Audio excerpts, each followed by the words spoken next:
kuulate veebiraadiot. Lihtsalt ja keerutamata. Tere taas, kallid veebiraadio kuulajad. Saates osalevad eesti.com peatoimetaja Mihkel Johannes Paimla. Tere. ERE programmi töörühma liikmed Kertu Luisk ja Harri Raudvere. Tere. Nõmme raadio tuntud ajakirjanik Andres Raid. Tere. Saates külas kunstnik Hannes Võrno. Tere õhtust. Saadet juhin mina, Maarja Marippu, tuntud sisulooja ja suunamudijana konservatiivne mõtiskleja. Selles saates ei esindame partei seisukohti, vaid avaldame oma isiklikke mõtteid. Alustame saatega. Nädalaga olen mõned mõtted kirja pannud, mille ma nüüd teieni toon ja siin saates läbi arutame. Endise normaalsuse defitsiit. Viimase 5 aastaga on globalistlikud jõud maha surunud meile harjumuspärase normaalsuse ning asendanud selle geikultuuri ja perekonna perverteerimisega.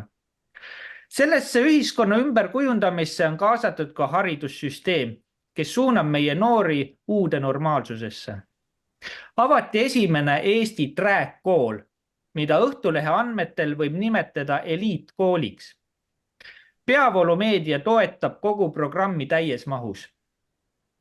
Endine mõtlev eliit on tühistatud ja eemaldatud peavoolumeediast ning see on asendatud globalistidele truu ajusurnud seltskonnaga, kes on irdunud täielikult reaalsusest.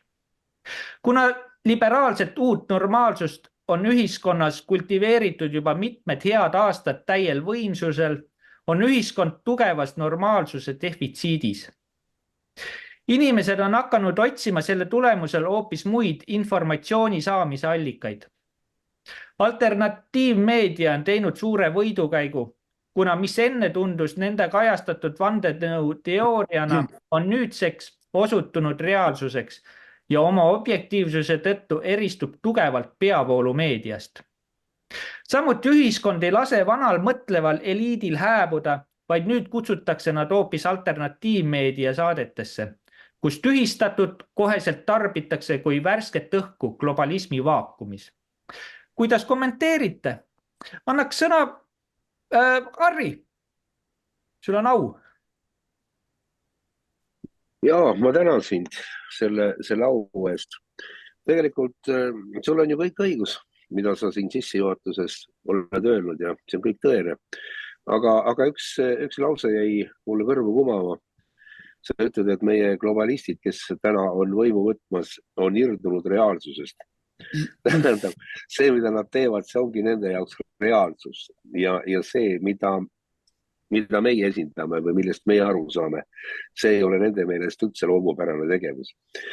Ja vaadake, terve see maailm täna jookseb kokku ja põrkab kokku väga huvitavate jõujoontega. See on mentaalsus ja see on ideoloogilised baasalused, mis on erinevates riikides või erinevates rühmades on jõudnud täiesti kulminatsiooni. Ja see konfrontatsioon, mis siis praegu globaalselt nagu põhimõtteliselt valitseb, selles ei ole võimalik kokku leppida.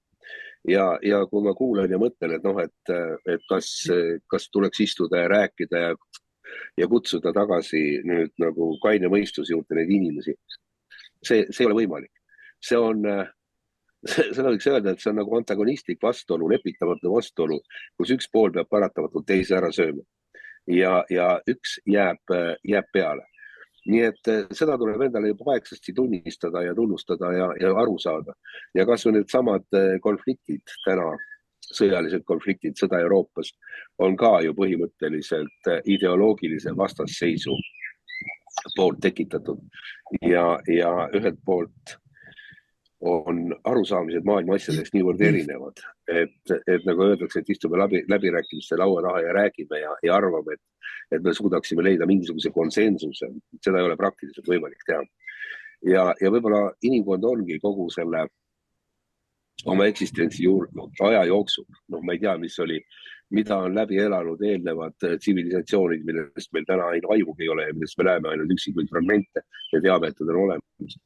Et kuidas nemad on oma asju lahendanud, aga praeguses situatsioonis ausalt öeldes mina küll ei näe, et võiks rahumeelselt või laua taha istudes mingitki muutust nagu ellu viia või toime panna. Ja siin rääkida nüüd nagu üksikutest persoonidest, eks nagu me siin tõrvatakse terve Eesti rahvas, meie peaminister Kaja Kallas. Ja need on tõesti ainult marionetid suure ideoloogilise baasmudeli elluviimisel ja kultiveerimisel ühiskondades. Ja jah, tema ei ole kaugeltki üksinda, terve läänemaailm toetab, mitte terve, ütleme niimoodi, et läänemaailma eliit toetab seda, sest et see on nende jaoks täpselt samuti eksistentsiaalne küsimus. Ja see hullus, mida me täna ka Eestis näeme, kuidas me oleme nõus andma viimased püksid Ukraina sõtta, teades loogilisele mõistusele tuginedes, et seda sõda ei ole praktiliselt võimalik sellisel moel võita, nagu täna meile kõigile püütakse selgeks teha ja propageeritakse, siis paratamatult tuleb selline isegi nõutus tuleb peale, sest et ühelt poolt me võime seda siin ka täna saates rääkida ja arutada ja sa ütled ka väga ilusasti, et me peaksime võib-olla üritama pakkuda ka mingisugused lahendused välja, et kuidas siis seda olukorda saaks pöörata normaalsetesse rööbastesse. Siis need lahendused on olemas, need lahendused on kindlasti olemas, aga võt see eeldab hoopis teistsugust. See tähendab Eesti ühiskonna asumist hoopis teistsugusele ideoloogilisele baasalusele. Ja kas selleks on meie ühiskond valmis, ma sügavalt kahtlen, sellepärast, et globaalne ajupesu ja see propaganda ja need tehnoloogiad, millega siis masse mõjutatakse ja massidega manipuleeritakse, on teinud väga, väga tõsist tööd. Ja ühel päeval lasta nipsu öelda, et teise asi päris niimoodi ei ole, et me peaksime hoopis teistmoodi hakkama maailmassidesse suhtuma, on väga keeruline. Aga meie enda jaoks on võib-olla kõige olulisem see, et me peaksime hakkama nimetama asju õigete nimedega. Ja me ei peaks laskma ennast kaasa kiskuda sellest tohutut valest ja sellest propagandast, mis me ümber iga päev valitseb. Me peaksime nimetama asju õigete nimedega. Mina leian, et kui me juba niimoodi ühiselt suudaksime teha ja mitte püüda olla poliitkorrektsed, nii nagu meil ju siis kogu aeg öeldakse. Minu jaoks on see naljakas, ma saan aru, et kodukord ja etikett näeb ette, et kui Riigikogus ütled, et austatud Riigikogu esimees või aseesimees ja austatud minister, sa seda inimest ju tegelikult ei austa, mis pagana pärast ma pean ütlema talle, et ma teda austan. Ma ei austa teda, minu meelest on ta pätt, kaabakas, korruptant, mölakas, mis iganes, eks aga mitte lugupeetud. Ja kui me võib-olla tõesti ühiskonnas minetame ka selle poliitkorrektsuse ja hakkame asju nimetama õigete nimedega, siis võib-olla tõesti ka midagi võib ka juhtuda, muutuma hakata. Ja minu meelest on ka oluline seda, et me peaksime tooma välja vanad head läbiproovitud meetodid suhtluses, milleks on siis satiir, milleks on huumor ja läbi huumori prisma ka kajastama võib-olla neid kitsaskohti või paesi, mis ühiskonnas tegelikult valitseb.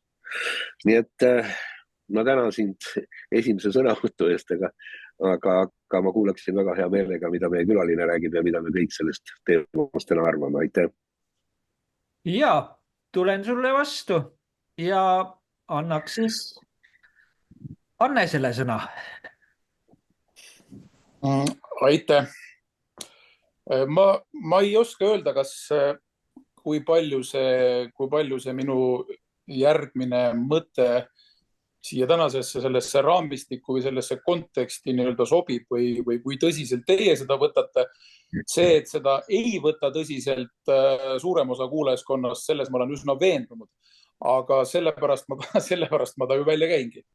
Sellepärast, et mida absurdsemalt suudad sa näha tõsiasju, seda tõsisemad on absurdsed asjad, mida meie ümber igapäevaselt jätkub kahjuks liiga palju ja liiga kõigesse.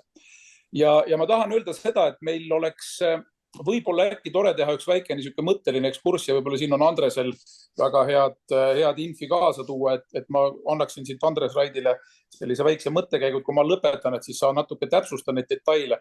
Aga ma tahan öelda seda, et vahemikus 20. sajandi kõige esimene kümnendik, seal kuskil suure oktoobrirevolutsiooni eel, 1902-1922, umbes selles augus, elas maailm üle ühe niisuguse, ma ütleks, et sellise väga võimsa geopoliitilise plahvatuse, mis on oma jäljed jätnud praktiliselt tänase päevani.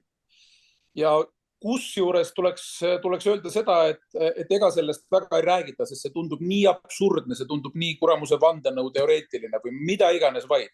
Aga ma tahan öelda seda, et meil on, miks mitte ette kujutada seda, et on olemas, et eksisteerib reaalselt üks niisugune nii-öelda püramiid, millest kõik räägivad, on kuskil on mingi süsteem, kuskil keegi annab allapoole mingeid korraldusi, mida siis erilise usinusega kõikvõimalikud kuradi küüditajad ajaloos, kõikvõimalikud marksistid, natsionalistid, rassistid, kõik need erinevad voolud on nii-öelda kuidagi jõuliselt enese võimule upitamiseks ära kasutanud.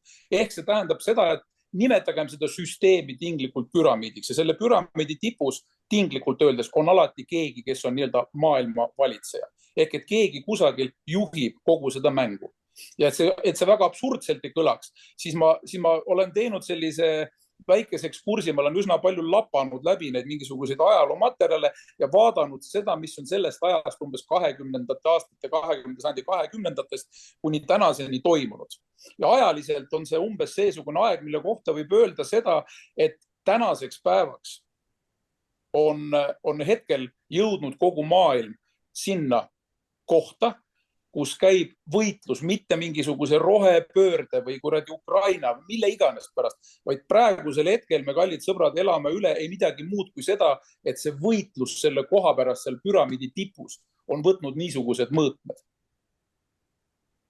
Saate mu mõttekäigust aru, ehk et ma tahan öelda seda, et selle püramiidi tipp on praeguseks hetkeks olnud mõnda aega ilma juhita, ilma peata.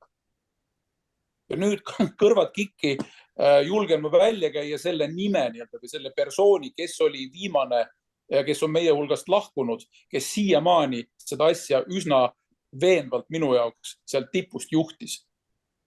Ja see ei olnud keegi muu kui Mountbatten, ehk et meie seast lahkunud väga lugupeetud Inglismaa kuninganna Elizabeth II abigaas, tänase Inglismaa kuninganna isa ja tulevase kuninga vanaisa.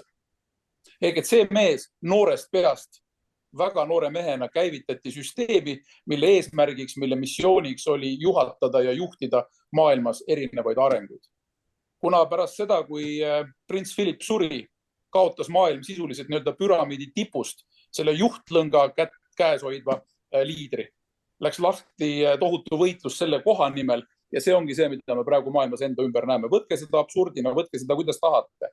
Aga ma tahan öelda seda, et ma näen seda asja oma vaatenurgast natukene kõrgemalt ja natukene teistmoodi, kui see meile praegu paista lastakse. Ehk et ma usun, et see võitlus käib millegi hoopis võimsama nimel ja see on positsioon maailma valitseja troonil.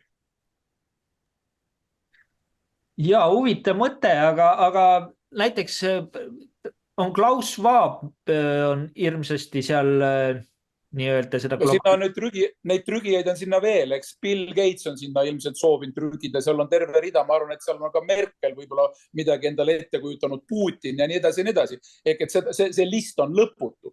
See list on lõputa, seal võivad olla erinevatest suurte riikide ja ka väiksemate riikide, suuremate ja väiksemate organisatsioon, mis iganes. Et see list nendest tegelastest on lõputu. Ja praegu käib nii-öelda kokkumäng, lahkumäng, kedagi likvideeritakse, kedagi tõstetakse asemele. Aga see on see mäng, mis käib üle nende tegelaste peade. Ja ma arvan, et siin täna tegelikult on selle tähelepanu juhtimine nii-öelda siis, et massid vaataksid mujale, siis selle nimel näeb eriti agaralt vaeva seesama nii-öelda sinine altar või sinine kirik, et siis nagu meedia nii trükis kui ka interneedis, meediumis. Ja suures piiris tähendab see seda, et kui millestki ei räägita ja millestki räägitakse väga kõvasti või väga palju, siis tähendab seda, et kusagil aetakse asja, millest ei pea rääkima, sellepärast hoitakse nii-öelda tähelepanu või hoitakse fookus kusagil mujal. Mina soovitan praegusel hetkel, mu sõbrad, väga tähelepanelikult jälgida seda, mis toimub Londonis, mis toimub Buckinghami palees, mis toimub kuningakojas ja nii edasi. See, et ajaloos on juba mitmes kord ja korduvalt järjest keegi loobub troonist, keegi lahkub kuningakojast ja kõik need muud asjad. Millegipärast liiguvad need kuningakojast lahkunud ja kuningakojaga nii-öelda arved lõpetanud oma abielude ja muude seoste tõttu hoopis teistsuguseid kanaleid korraldanud tegelased väga tungivale ja väga sügavale positsioonile tsiviilmaailma. Ja ma ütlen, hoidke selle sama prints Harry koha pealt näiteks silmad lahti. See, et ta ütleb, et ma loobun troonist, see, et ma loobun sellest, teisest ja kolmandast ei pruugi võib-olla tähendada midagi vähemat kui näiteks seda, et suurimperialistid ehk et suur impeerium, näiteks Briti troon või midagi seesugust, nad üritavad, soovivad või tahavad tagasi saada oma kaotatud kolooniat. Ma räägin Kanadast, ma räägin Indiast, ma räägin sellistest suurtest globaalsetest vabariikideks saanud asumaadest. Ja ma ilma naljata räägin seda. Okei. Andres äkki oskab. Aga siin ei ole naerda mitte midagi, kuidas seda tehtud on. Seda on kogu aeg rahaga tehtud. Ja mäletan kõigepealt üks niisugune väike tähelepanek. Süsteem on meil praegu selles mõttes imelihtne. Kõik nii ebanormaalne kui ka normaalne, see selgub taustsüsteemi kaudu. Ehk kui taust on normaalne, siis normaalne sellel taustal paistab välja normaalne ja ebanormaalne paistab välja ebanormaalne. Kui taust on ebanormaalseks keeratud, siis normaalne sellel taustal paistab välja täiesti ebanormaalne. Ja see on meil juhtunud. Siin räägiti, et laua taha läbirääkimisi, et kas on õnnestub teha ja midagi. Siin oli hiljaaegu, üsna ikka väga hiljaaegu, kui ühes toas viibisid nii Blinken kui ka Lavrov, jutt on Brasiiliast, siis Blinken käis seal välja sellise kalamboori, et võt, et kes meiega laua taha, ühtse laua taha ei tule, see saab järgmiseks menüükaubaks, ehk ta leiab ennast sealt menüüst, keda see laudkond siis sööma hakkab. Ta seda ei öelnud, see saab menüüks. Lavrov vastas talle paar päeva hiljem, eesti keelde tõlgituna, vaata, et ega suur tükk pidi suu lõhki ajama, ennegi on süüa ära lämbutud. Need mängud on väga tõsised ja siin ei ole üldse, mis seal kuningaperest räägitakse. Ega need hoovad on niivõrd tõsiselt ja niivõrd suured, et ta on hoovamatud ja iga üks, kes selline ütleme tavaasukesega, ta ei teagi näiteks, et kõik see seltskonnad, need kroonitud pead Euroopas, need on kõik omavahel sugulased. Nii Nikolaid, Elisabethid, nad on kõik sugulased. Alates väga ammustest aegadest. Nii sõlmiti rahu, nii sõlmiti uusi piire, nii jagati mõjuvõimus, nii edasi. Mul oli õnn õppida Ühendriikides koos ühe Rothschildide võsukesega, kes oli niisugune outcast või perekonnast välja heidetud juba sellepärast, et ta oli niisugune pool hipi ja siis ta kavatses veel BBC-le tööle minna, mis on enne kuulmatu. Ja siis ta rääkis mulle, et ta oli ikkagi mingisugusele pere kokkutulekule kunagi kutsutud, seal oli kellegi sünnipäev ja ta oli vanaisa Davidi käest küsinud, et kuule, et sul on raha rohkem. Muide, te ei leia näiteks Rothschildide ja muide ka Rockefellerite nime. Te ei leia mitte ühestki rikkurite edetabelist, sest nad omavad nii neid ajakirju, nad omavad seda kõike ja nad omavad ka neid Bill Gates'e, muide. Ja nad omavad ka neid Burundi igasuguseid šahhe ja kõike muid. Sest need rahad, millest me räägime, need on oluliselt suured ja siin kui öeldi, et tagasi saada Indiat ja kõik, eks ole, sealt suurelt määral kokku ahmitud ja sisuliselt varastatud ja raha abil tehakse ilma. Nii, ja see sõber ütles mul niimoodi. Ta oli käinud seal sünnipäeval või seal oli ja küsis Davidi käest, selle papi käest. Sul on kõik olemas, sul on nii palju raha, et sa võid maakera ära osta. Mida sa veel tahad? Ja see oli aastaks 80 või midagi taolist. Praegu on kõik käivad, aga kui seina sees raha võtmas, tol ajal seda niimoodi ei olnud. Ja siis ütles David igale ühele, kas kaart tähendab igale ühele, see tähendab igale inimesele maailmas. Kas kiip pähe või kiip tasku, see tähendab pangakaarti. Ja kõik käivad, nagu mina ütlen, samm vasakule maha, samm paremale maha, kõik käivad. Ja ma tean täpselt, kus keegi asub, kus keegi mida mõtleb, mida ostab, mida teeb ja kui ta teeb midagi valesti. Ma teen nupuliigutuse, ta kukub sealt välja, tal seda enam ei ole, ta on tühi, ta on läbi, ta on laip, ta on muide, ütles tühistatud juba tol ajal. Mina kuulasin seda 89, mõtlesin, mis asja ta jaurab, mis pagana kiibid, mis pagana pangakaardid, no mis te nalja teed. Me oleme täna 2024 ja see kõik on täiesti, kõik räägivad sellest nagu normaalsusest. See on kõik olemas. Nii ongi. Ja siis räägitakse meil, tähendab, vaadake seda koolisüsteemi, meil õpetajaid on vähe ja kõik.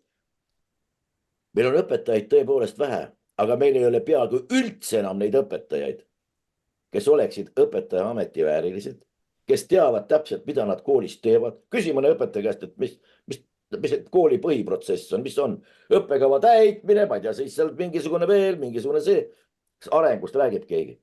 Kas on üks õppeprogramm, kus räägitakse sellest või õpikava, et mõelda oleks vaja. Kõik räägivad õppimisest. Õppimine on vahend. Targaks ei saada õppides, vaid mõeldes ja mõtestades. Ainukene. See ei ole üldse ette nähtud. Ja see käib alla. Tuletage meelde, meie vanavanemad 6 aastat käis koolis, ta suutis selgelt kirjutada, ta suutis selgelt oma mõtteid väljendada, tal olid kirjavahemargid paigas, ta kiri oli muide loetav, see tähendab, et siit tulnud käsklused anti käele väga täpselt edasi. Koordinatsioon, motoorika, see kõik oli paigas. Kuhu see kadunud on? Inimene lõpetab, praegu tuleb 1. klassi, tal on mähkmed ja peetakse, muide ma üldse ei liialda. Ta lõpetab keskkooli või gümnaasiumi ja ta ei oska lugeda ja kirjutada. Mõtlemisest rääkimata. Siis ta võtabki selle omaks. Aga nii ilmselt peabki olema. Ja siis ta lõpuks teatab, kuna ta on raskustes, aga ma ei ole otsustanud, kas ma olen poiss või tüdruk, kas ma olen sitikas või satikas, kas ma olen põder või ma ei tea, kes ma veel olen. Aga ma ei ole otsustanud, aga mul on see võimalus olemas. Ja kui keegi räägib siin samane kuldse miljardi projekt, mille üle on naerdud, kui palju, siin on mingid faktikontrollid, kes räägivad, see on jama, keegi pole niisugust asja öelnud. 2 nädalat tagasi käis selle välja keegi muu kui Kamala, kes ei ole Soome rahvusest, siis oleks ta nimi võib-olla õigustatud. Kamala. Kamala Harris ütles selle ametlikult välja, et kõike seda on liiga palju ja kui need on vaja, võtame maha, teeme vähemaks ja nii edasi. Nii et ma läksin nüüd oma jutuga pikaks ja laiaks. Aga olgu, et jätkab keegi siit äkki. Ja, selles suhtes, et miks mulle meeldib meie veebiraadiot teha? Ma teen iga saade omale täpselt nagu koolitunni ja mul on mentorid. Praegu siin on Hannes Võrno, Andres Raid, Harri Raudvere. Ja kujutad ette, ma pean mõtlema, kui teie räägite, ma mõtlen teiega kaasa ja ma treenin ennast. See on nagu, see minu jaoks on see nii tohutult äge väärtus, mille ma olen ise enda jaoks nagu loonud selle saate näol, kus on mul fantastägedad saates osalejad ja pluss veel sellele saatele me suudame, ma loodan, et suudame ka panna mõtlema meie Eesti inimesi. Aga annaks Kertule. Ja aitäh. Tervitused veel kord. Selle normaalsusega on tõesti natuke kehvad lood. Lapsevanemana ma ju näen üha rohkem seda, kuidas vinti keeratakse peale ja keeratakse nii suurelt, et see näikski normaalne. Siin mitte tänane, aga eelmine reede ma rääkisin juhtumist, mis oli siin ühes Võru linna tantsukoolis, mida ka omavalitsus igal võimalusel esile toob, et oi nii tubli ja koostööprojektid nii hästi edenevad, kus mu laps läks sinna tantsu õppima video järgi, jumala äge tants. Ja siis esimene tund tuleb laps koju ja räägib, et see tants on pärit geineegritelt ja minul tõmbas hinge kinni, et oota, mida? Et 9-aastane tuleb koju ja õpetaja sihukest juttu rääkinud. Siis ma mõtlesin, et okei, rahu ema, rahu. Kasuta seda võimalusena lapsele ära rääkida, mis see siis on, see geivärk. Räägin ära, et on sihukseid inimesi ja sinna paika jäi ja siis läheb natuke aega mööda, tuleb sõnum sinna lapsevanemate gruppi, kuhu veel õpetaja ütles, et kui sa soovid, sa võid seal olla, aga ei ole kohustuslik. Otsustasin, et soovin. Ja siis tuli seal muusika, mille järgi lapsed võiks siis kodus harjutada ja vabandage mu väljenduse eest, aga tahan seda asja ausalt välja öelda, aga kogu laul koosnes sõnadest 9-aastastele make that pussy work ja niimoodi laul muudkui kordas ja kordas ja kordas 9-aastased. Ma kirjutasin õpetajale, et te teete nalja või? Ja ta ütles, et ma ütlesin ka lastele, et ärge sõnu kuulake. Mina mõtlen, et kas meie seas on keegi nii talent, et sa kuuled laulu 100 kordi ja sa ei kuule sõnu, ainult muusika. Lihtsalt niimoodi, programm on peal, ma sõnu ei kuula, ainult muusika, tantsin ja pole ju võimalik. Ja see päädis sellega, et ma võtsin lapse ära, muidugi sealt tuli, et ikka võiks edasi käia ja ma kemplesin õpetajaga nii kaua, kuni ta ütles mulle, et aga see kväär ongi uus normaalne asi. Ja siis mul oli siuke selge, nad saavad väga hästi aru, millega nad tegelevad. Ja nüüd muudkui promotakse. Seesama tantsukool tegi nüüd aktsiooni, et üle Eesti 15 linnas tehti suuri südameid, et see kool ja omavalitsused koostöös, mis on ka promo. Meil on siin nii äge tantsukool erinevates Eesti linnades ja teeme seda suure südame asja omavalitsustega koostöö ja nii edasi. Ja puhtalt selle haava pinnalt ja selle promo pinnalt ma tegingi saate, kus ma rääkisin sellest, et lapsevanemad jälgige, mis toimub. Et meiesuguseid siin ju enam ära ei peedista, mulle ei tee selgeks, et kuule Kertu, äkki sa tahad hoopis mees olla. Ei tee, aga vaata meie lapsed, kuna nemad on nii õhukesel jääl kogu selle sotsiaalmeediaga, isegi kui nad ei ole tundide viisi nutiseadmetes, ikkagi see mõju jõuab nendeni kas või läbi nende kaaslaste. Leidke oma lapsele mängukaaslane, kes ei viibi nutiseadmes teatud tunni tööpäevas.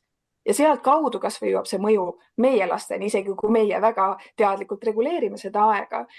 Ja siis ma mõtlesin, mis see lahendus siis on, et võtan oma lapsed, lähen metsa või. Ja ma mõtlesin, et ega siin muud ei ole, et need kväärarengud ja kõik muu ju, see ei ole jääv, see ei jää püsima. See on lihtsalt mingi pime aeg, see möödub. Ja meie asi on lihtsalt propageerida normaalsust, elada oma normaalset elu ja see püsib. See kestab edasi ja ma olen sel teemal täitsa huumoriga proovinud ka omavalitsusega suhelda, et kui siin Nursipalu miljonit pandi lasteaia alla, tegelikult 1 miljon juba läks kaotsi vahepeal, ei lähe see 3 miljonit lasteaiale, siis ma esitasingi teabenõude, et kuulge, et kus see miljon kadus, et 3 pidi lasteaiale minema. Ja muuseas küsisin ka, et ise promotasin seda homovärki, et aga mees ja mees ei saa omavahel lapsi, et kuidas te neile siis seda Nursipalu tulekut siis kompenseerite. Nende lapsed ei lähe ju sinna lasteaeda, sest lihtsalt bioloogiliselt ja mees ei saa last saada ja ma natuke lootsin, et nad siis vastavad, et saab. Aga nad juba teavad, et ma ei jäta neid siukseid asju enda teada ja siis nad ikka peedelt vastasid, et lapsed on väärtus, nii olulised. Ja meie lastesõbraliku Võru linna normaalsus on see, et militaarkopterid panevad päevast päeva üle majad värisevad ja see on normaalne. Lapsed ei saa õues magada, sa pead vaatama sealt graafikust, kuna on kõrge müratase, kuna on keskmine. Ja tegelikult need graafikud isegi ei vasta tõele, sest tihtilugu on nii, et see, mis päriselt on, seal graafikus ei kajastu. Ja see on siis normaalne. Minu jaoks ei ole ja ma ei karda seda öelda, sest ma hiljagu nägin ka sellist lahedat tsitaati, väga tõest tsitaati, et tõde on nagu lõvi. Sa ei pea seda kaitsma. Sa lased lõvi lahti ja ta kaitseb ennast ise. Täpselt nii lihtne ongi ja ma arvan, et need sellised omavahelised, kui me räägiks lihtsalt kuuekesi istuks laua taga, siis see jääks meil omavahel siuke üksteise arendamine ja kuidagi iseenda väljendamine, aga sellise saate kujul, kus me siis räägime, me anname seda tõde sellise lõvina ringi jooksma ja siis kõik need kväärarengud ja muud on nagu mingid hiired ja antiloobid, kes ära süüakse. Aga tõde elab edasi ja päris võimsalt looduse kuningana. Annan sõna edasi. Ja Kertu, üks küsimus. Tõesti on praegu Võru elanike normaalsus see, et teil on mingi helisageduse graafik kõigil taskus, et millal on kõrge heli on nõues või ei ole? Ja see oleme niimoodi, et ma ju selle graafiku järgi ei saa aru, kas ma võin nüüd lapse panna õue magama, sest seal on näiteks müratase täna hommikul kella 8 õhtul 9 väga kõrge. aga terve aeg ei ole kõrge, et äkki on mingi aeg, kus ei ole, ma panen lapse tuppa magama, kus ta ei maga nii hästi, oleks võinud väljas magada, aga mina ei tea. Ja siin oli ka selline juhtum, kus üks mees, temal oli ootamatu müra, tal polnud üldse mingi ettehoiatust. Ja siis see number, kus ta muidu ühendust võttis, sealt talle vastati, et nad ei tea, kes seda müra tegi. Et muidu on teada, et olid need eestlased või liitlasväelased ja nüüd öeldi, et ei tea. Ja mina mõtlesin, et kui ei tea ja ei huvita ka, siis võib venelane ka siia metsa käia ju harjutama. Kui kedagi tõesti huvita. Harjutamine on ju nii oluline, siis saab pauku teha ja raha siia sinna vändata. Et tõsiselt absurdne olukord. Ja see on ju sisuliselt, praegu on ju rahuaeg.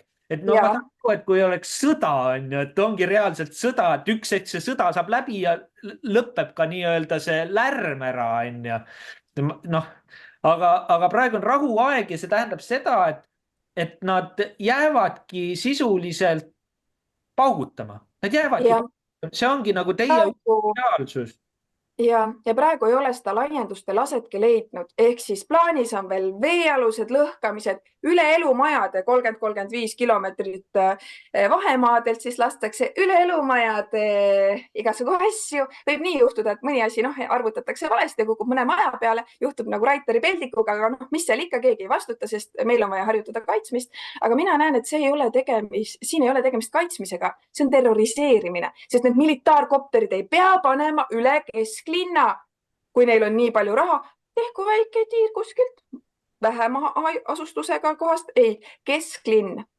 Ja 7 tükki vist korraga pani koos.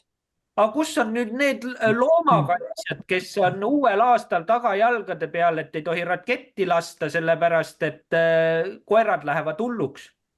Vaata, nad on ka siuksed nagu tellimusmuusikud, et kuidas raha tuleb sinna, selle järgi ka lauluplaat peale pannakse. Ja siin näiteks ma tean ühte ukrainlast, kes perega nad kolivadki ära, et nad ei talu seda, mis siin toimub, sest nad näevad, et see on sama, mis toimus Ukrainas enne selle konflikti eskaleerumist.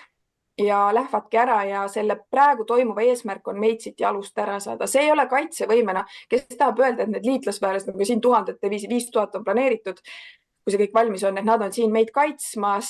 Kes neid oma silmaga näinud on, siis peab ikka pagana hea fantaasia olema, et nendes mingit kaitsevõimet näha. Need on nagu mingi tõsiselt, see on nagu getost siia lihtsalt toodud lennukite kaupa.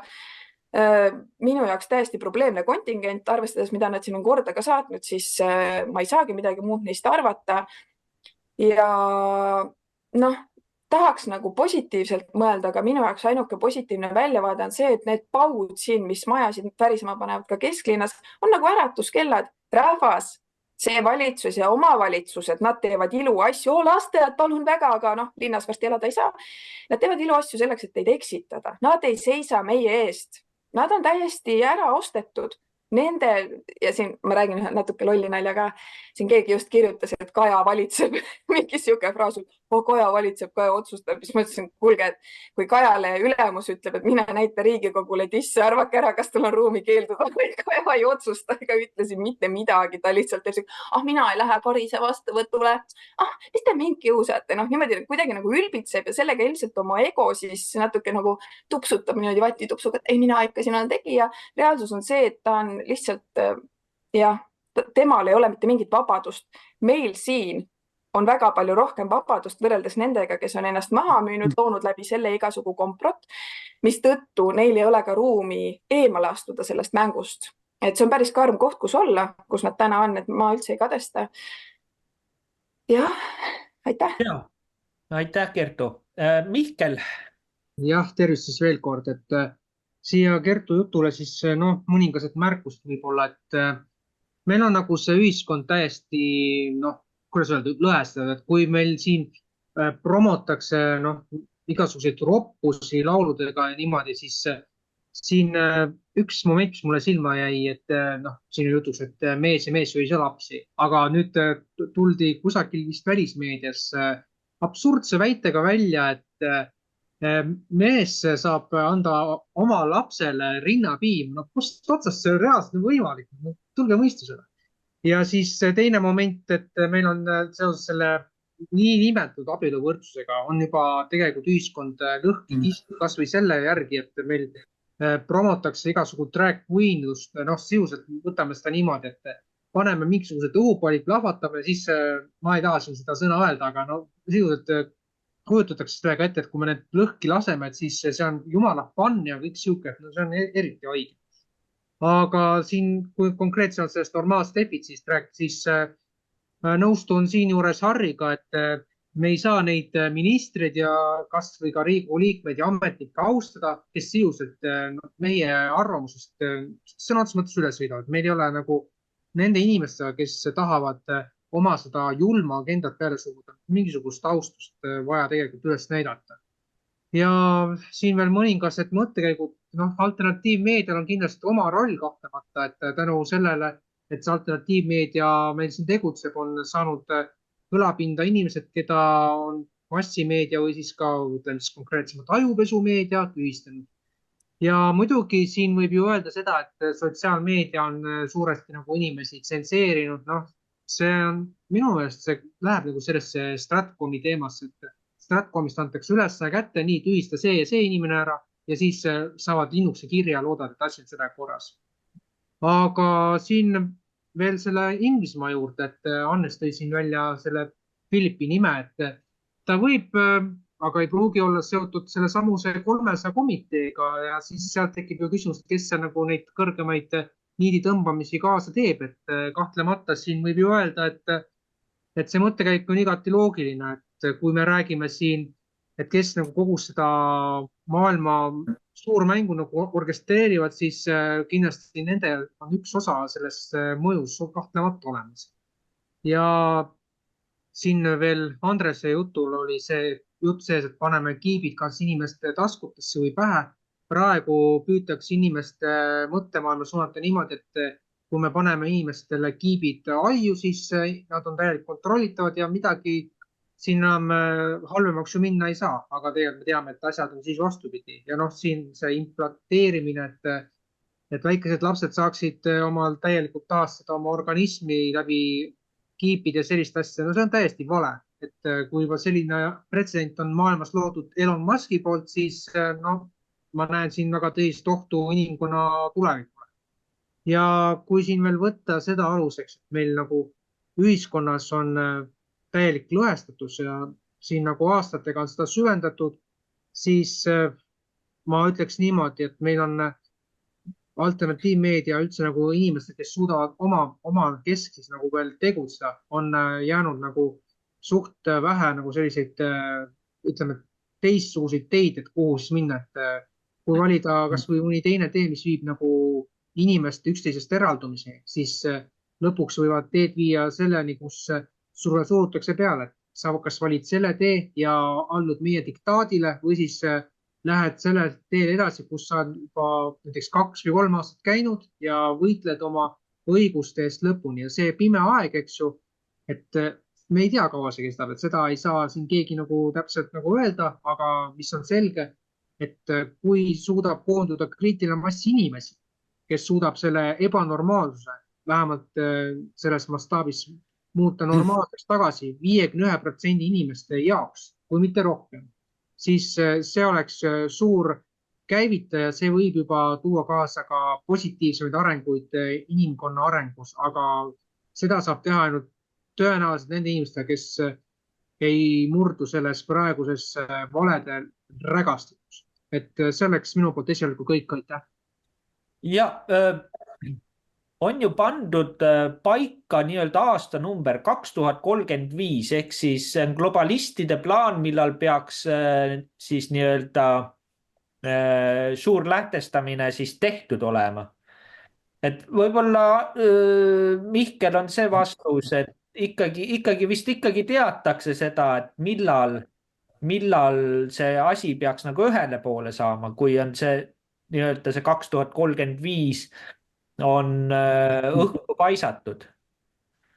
Põhimõtteliselt küll jah, et ma arvan, et kui nad seda saavutavadki sellistel eesmärk, nagu nemad planeerivad, siis meil ei oleks enam inimtekkelist CO2 ka, ja kusjuures selle CO2-ga on siuke lugu, et inimtekkeliselt ma võin siin suhtarvusse eksida, aga see oli minu meelest 2 või äärmiselt 3% kogu CO2-st. Ja nüüd mõelge, et milleks me siis seda CO2 keelame, nagu päriselt. Mis teil viga on, kliimaminister Michal ja seltsimehed kommunistid seal Stratcomis? Jah, just täpselt. Ja ma tahtsin öelda, et ma olen tegelikult Hannesega täiesti nõus ja väga paljudes juhtudes ühte meelt. Sellepärast, et eks me ju teame, kuidas läänemaailm püüdis oma elu korraldada ja seda nüüd me nimetamegi ühepolaarseks maailmakorralduseks, mille eesmärk on maailmavalitsus ja on ju täiesti selge, et Inglismaa kuningakoda kontrollis ja meeletud rikkused, mis olid sinna kokku koondunud, on ju täiesti selge. Sellepärast, et kogu see rikkus, need tulid ju põhimõtteliselt koloniaalpoliitika arvelt ja kogu see praegune meie majandussüsteem on ka ju üles ehitatud tuginedes koloniaalpoliitika baasalustele. See tähendab seda, et meie majandussüsteem saab eksisteerida ainult majanduskasvu tingimustes. Ja me võime siin rääkida küll tehnilisest revolutsioonist, innovatsioonist ja kõik mehaniseerimisest ja mis iganes, kuidas me saame tööviljakust selle arvel tõsta. Kuid ilma ressursita ja ilma turuta ei ole sellel tööviljakuse tootmise efektiivsuse suurendamisel praktiliselt mitte mingisugust sellist vajadust. Ja kindlasti sellesse süsteemi ei sobi Venemaa sisse, nagu paljudel juhtudel arvatakse. Sest Venemaa näitab sellele ühepolaarsele maailmakorrale praegu ikkagi väga tõsiselt hambaid. Ja me teame ju ka ajaloost, et Venemaa on Inglismaal kogu aeg hambus olnud, sellepärast Venemaa, kui tugevnema hakkas enne esimest maailmasõda, siis tuli ta hävitada, sest Venemaa oli tollel ajal väga suur ja tugev tööstusriik Tsaari Venemaa ja ainult meie kommunistid ütlesid, et me jätsime siis tööstusrevolutsiooni vahele, hüppasime agraarmaast kohe sotsialismi, mis on muidugi hästi tore ja naljakas lähenemine. Ja Venemaa näitab hambaid ja mis on need nagu erinevused, eks, et mis tuleb aru saada. Ma enne ütlesin, et mina nimetaksin seda rahulikult ideoloogiliseks baasmudeliks, mis on nüüd meil erinevad. Näiteks, kui Venemaal on traditsioonilised perekond. Ütleme niimoodi, et Venemaa on oma põhiväärtuste osas täielikult konservatiivne riik. Isamaa, kodumaa, perekond, kõik see sellest. Me põlvneme oma esivanematest, me austame neid erinevalt täiesti sellest, mida siis meil on läbi lõhkipaasid või nagu kaela määratud või tõlgendatud. Et meil on konkurents, meil peavad rahvusriigid olema kadunud, me ei hooli enam rahvusest, me ei hooli enam ühest ega teisest ega kolmandast, et me mängiksime ja läheksid selle mänguga kaasa. Ja see on seesama ongi see konflikt, mis siis läbi Ukraina nüüd välja mängitakse, et Venemaa tuleb õhku lasta, Venemaa kes tuleb hakata saama ressurssi, sest teised koloniaalmaad kui sellised ei tooda enam nendele ringkondadele enam seda rikkust, mida nad siiamaal on harjunud kogu aeg saama, mida nad on harjunud kontrollima. Loomulikult on ka teised regioonid, kes on selle ühepolaarsele maailmale täielikult vastu, see on ju Hiina, sest et kas te kujutate ette, kas keegi võis veel kujutada veel paarkümmend aastat tagasi, et mingisugusest sotsialistlikust riigist võis tulla maailma juhtiva majandusega riik, see oli ju lausa müstika. Või nagu, et Venemaa, et Venemaa oli ju läbi aegade läänemaailma jaoks nagu mingi bensiinijaam, kus sai odavat naftat ja odavat gaasi, et pole nagu mitte midagi. Aga nii kui võttis kätte, hakkasid ise oma tehnoloogiat arendama, hakkasid ise oma riiki ja rahvast järje peal upitama, siis loomulikult oli see kogu selle läänemaailma ühepolaarsuse süsteemile totaalselt pinnuks silmast, sellepärast, et sealt on vaja ju saada ja milleks osta, kui võib võtta. Nii et see on nagu selle ideoloogia tuline baasalus. Ja kui nüüd Hiinast rääkida, siis loomulikult oleks ju ka Nõukogude Liit omal ajal teinud selle uutmise asemel, mis siis Gorbatšovi poliitika nagu välja tõi või välja laskis. Miks ma seda räägin? Sellepärast ma ise olen selle aja inimene, ma tean ju täpselt. Ma olen üks esimesi operaatoreid, ma olen Venemaal käinud ja näinud, kuidas need süsteemid töötasid ja mida tehti valesti ja kuidas tehti valesti. Aga Hiina tegi absoluutselt õigesti ja ütleme, kui poliitilise kontrolli tingimustes anta inimestele majanduslik vabadus, siis võib ka sotsialistlik süsteem teha absoluutselt täielikult imesid ja seda me näeme, et see ongi niimoodi tehtud ja see niimoodi praegu ka töötab. Nii et midagi ole parata, see ideoloogilise baasmudelite vastasseis, siin ei ole, või rõhutan veel kord, siin ei ole võimalik minna kompromissi. Siin üks süsteem peab teise ära sööma. Kas tulebki siis selle ühepolaarse majandusmudeli asemel tuleb üleüldine mitmed keskused, mis siis toimivad, funktsioneerivad teistel alustel läbi kaubanduse, läbi ütleme niimoodi mõistusepärase konkurentsi, oleks asi täiesti loogiline, aga inimloobus on juba selline, et keegi ei taha loobuda sellest, mis ta tegelikult on. Ja sellepärast ollakse nõus minema täiesti lõpuni ja minu meelest on see masend, milline lollus, see on otseses mõttes lollus ja nürimeelsus valitseb läänemaailmas. Sest see, mida nad praegu räägivad ja mida nad praegu üles taovad ja ässitavad ja korraldavad, see ei vii lõpuks mitte kuhugi. Ja nüüd Kertu ütleb, et meie kaitsevägi ja need välismaalased kaitsevad meid. Mina arvan hoopis teistmoodi, et tegelikult me koondame ümber Venemaa sellised suured sõjalised jõud ja ühel hetkel kas me ise provotseerime Venemaa ründama ennast või läheme neile ise kallale, sest see tundub kõige loogilisem olema. Ja arvestades seda, et mida on öelnud Vene president Putin ja väga korralikult enne Ukraina sõja algust, et kui sa näed, et läheb kakluseks, siis tuleb lüüa esimesena ja teist 41. aastat ei tule Venemaal enam mitte kunagi. Nii et üldse ei ole ime, et kui need sõjalised jõud ja ründerelvad ja kõik see ümber Venemaa tuuakse, et ühel hetkel lihtsalt Venemaa on otsustanud oma riikliku huvide kaitseks selle pulli enda ümber ära lõpetada. Ja on ka öelnud niimoodi, et NATO laieneb. Nad ütlevad, et riigid võivad minna NATO-sse, keegi ei keela, aga kui te toote ründerelvad ümber meie riigis, on see meie riigi jaoks oht ja sellega te peate arvestama, et sellisel juhul meil on õigus iseennast kaitsta. Ja muidugi hästi labanev banaan on need ütlused, et kes seda Venemaad siis ohustanud on. Olge, pange ennast Venemaa presidendi nahka ja siis mõelge, kes on Venemaad ohustanud ja kes on valetanud ja kes on ajanud igasugust jama kokku. Ja minu meelest on see ju lausa õõvastav, et me kogu aeg hüppame jalalt jalale, ütleme, et meil on üks agressor. Aga kui me vaatame, mida meie suur läänesõber, milliseid sõdu, mis praegu on maailmas 15 sõda käib konkreetselt meie suurte liitlaste mahitusel, mis on tõsised relvakonfliktid.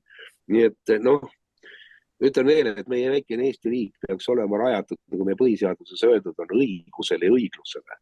Ja ma leian, et meie endi kohus on ka olla nendes küsimustes õiglased ja õiged ja nimetamegi asju õigete nimedega. Ei tohi karta. Kui on küsimusi, kui on probleeme, siis tuleb ka põhimõtteliselt nendest teemadest rääkida ausalt ja avameelselt. Ja mõtlen, et tõite siin jutuks, et Brasiilias, kuidas öeldi, et kes siin sees ei ole, et selle sööme järgmisena ära. Brasiilias oli veel üks huvitav lõik. Mul on aega seda kõik kuulata ja vaadata. Seal tuli välja seisukohtadega, et täna me ei tohi öelda, et mu daamid ja härrad. Nüüd tuleb öelda lihtsalt inimesed, sellepärast, et ilusal, kenal naisel võib olla kleidi all, seeliku all siuke vehmer, et kukub pikali. Iga mees võiks seda kadestada. Et sellised võimalused on olemas, et vältida ebameeldivat situatsioone hakkame kutsuma nüüd kõiki inimesed. Ja muide, mis puudutab seda keskkonna ja CO2 teemat, siis alles hiljuti jooksis läbi uudis, et Kanada valitsus tahab kriminaliseerida, kui keegi kahtleb inimtekkelisest CO ülekülluses maailmaruumis. Nii et kui me seda hullust vaatame killukene siit ja killukene sealt, siis ausalt öeldes tekib küll selline abitu tunne, mõtled, et kuhu kuradi kohta me veel oma selle elu ja maailmaga üldse lõpuks jõuda võime. Aga sellega poolest ütleks, et ta on huvitav. Ja minu kui pensionäri üks tõsiselt palavaks sooviks oleks see näha, millega see pull tegelikult ikkagi ükskord lõpeb. Sellepärast, et need mängud kõik, millest me täna räägime, mida me täna siin arutame, need käivad kõik üle meie pea ja muidugi me saaksime teha ka väikse riigina täieliku kannapöörde, aga ma ütlen seda, et selle rahvaga, kes meid täna igapäeval ümbritseb ja meie naabrid, nende inimestega seda teha ei ole võimalik. Aga võib-olla näiteks nagu Poolas ja Prantsusmaal ja Hispaanias ja väga paljudes ka teistes riikides tulevad inimesed ikkagi tänava peale ja välja, isegi Lätis, eks, ja kõige huvitav on see, et igal pool mujal on protestid selle hulluse vastu. Ainult, et meie eestlased oleme sellised, nutame pihku läbi nurga taha ja ütleme, et kui meie käest raha küsitakse, siis me enne sureme, aga me maksame selle pärast, et ega me ometi ei saa midagi vastu öelda, siis mida pagan see naaber minust arvab, kui ma ütlen, et ei, päris need asjad niimoodi ei ole. Nii et tegelikult väga paljudel juhtudel peavad meie kallid kaaskodanikud minema peeglisse vaatama sinna ja mõtlema, et noh, kas me ikka ise oleme väärt seda riiki ja seda suveräänsust, mida me siis arvame ise endal kogu aeg olevat. Aitäh. Ja selles suhtes, et on ju ennem ka ajaloos olnud see, et sood ära kaotatud ja siis on kõiki nimetatud ju seltsimeesteks, et siis naised olid seltsimehed ja mehed olid seltsimehed ja... Sugusid ikka päris ära ei kaotatud, eks, aga naine oli sotsialistlik ühiskonna omand selles kategooris ja käsitluses. Ja kui sa tahtsid naist saada, siis pidid sa kirjutama ametiühingule avalduse, et sul tekkis naise vajadus. Ja noh, siis ametiühing lahendas sulle selle küsimus ära. Nii et need asjad olid natukene teistmoodi, aga põhimõtteliselt täiesti omapärane käsitlus, sul on õigus, aitäh. Ja teine oli veel see, et mismoodi Venemaa selles suhtes, et laseb endaga niimoodi käituda selles suhtes, et terve lääs on ju sõltuvuses Venemaa gaasist ja miks Venemaa juhtmeid läbi ei lõika? Olge nüüd ilma, kui te ülbitsete. Aga miks ta peaks? Venemaa majandus läheb ju tõusujoones üles praegu. Nende gaasi ekspordid, nafta ekspordid on kõik suurenevad. Venemaa riigi kassa on väga kõvasti plussis. Neil jätkub raha kõigeks, nii sotsiaalseks arenguks kui sõjapidamiseks. Meile see asi sisuliselt meeldib. Ja kui me nüüd vaatame, kes siis kannatavad nende suurte sanktsioonide all, ma alles lugesin, jälle pandi 500 sanktsiooni, Biden pani siis venelasele kehtestas 500 sanktsiooni.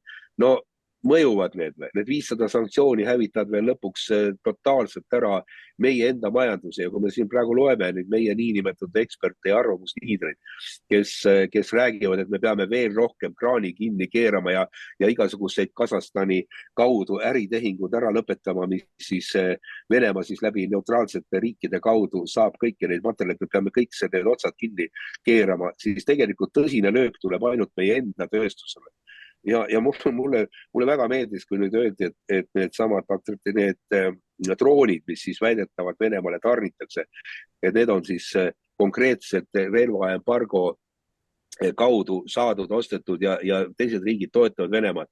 Kui siis võeti Ukrainasse droon lahti ja hakati vaatama, kus kohas siis need komponendid kõik pärit on, mida siis väidetavad Venemaa siis impordib.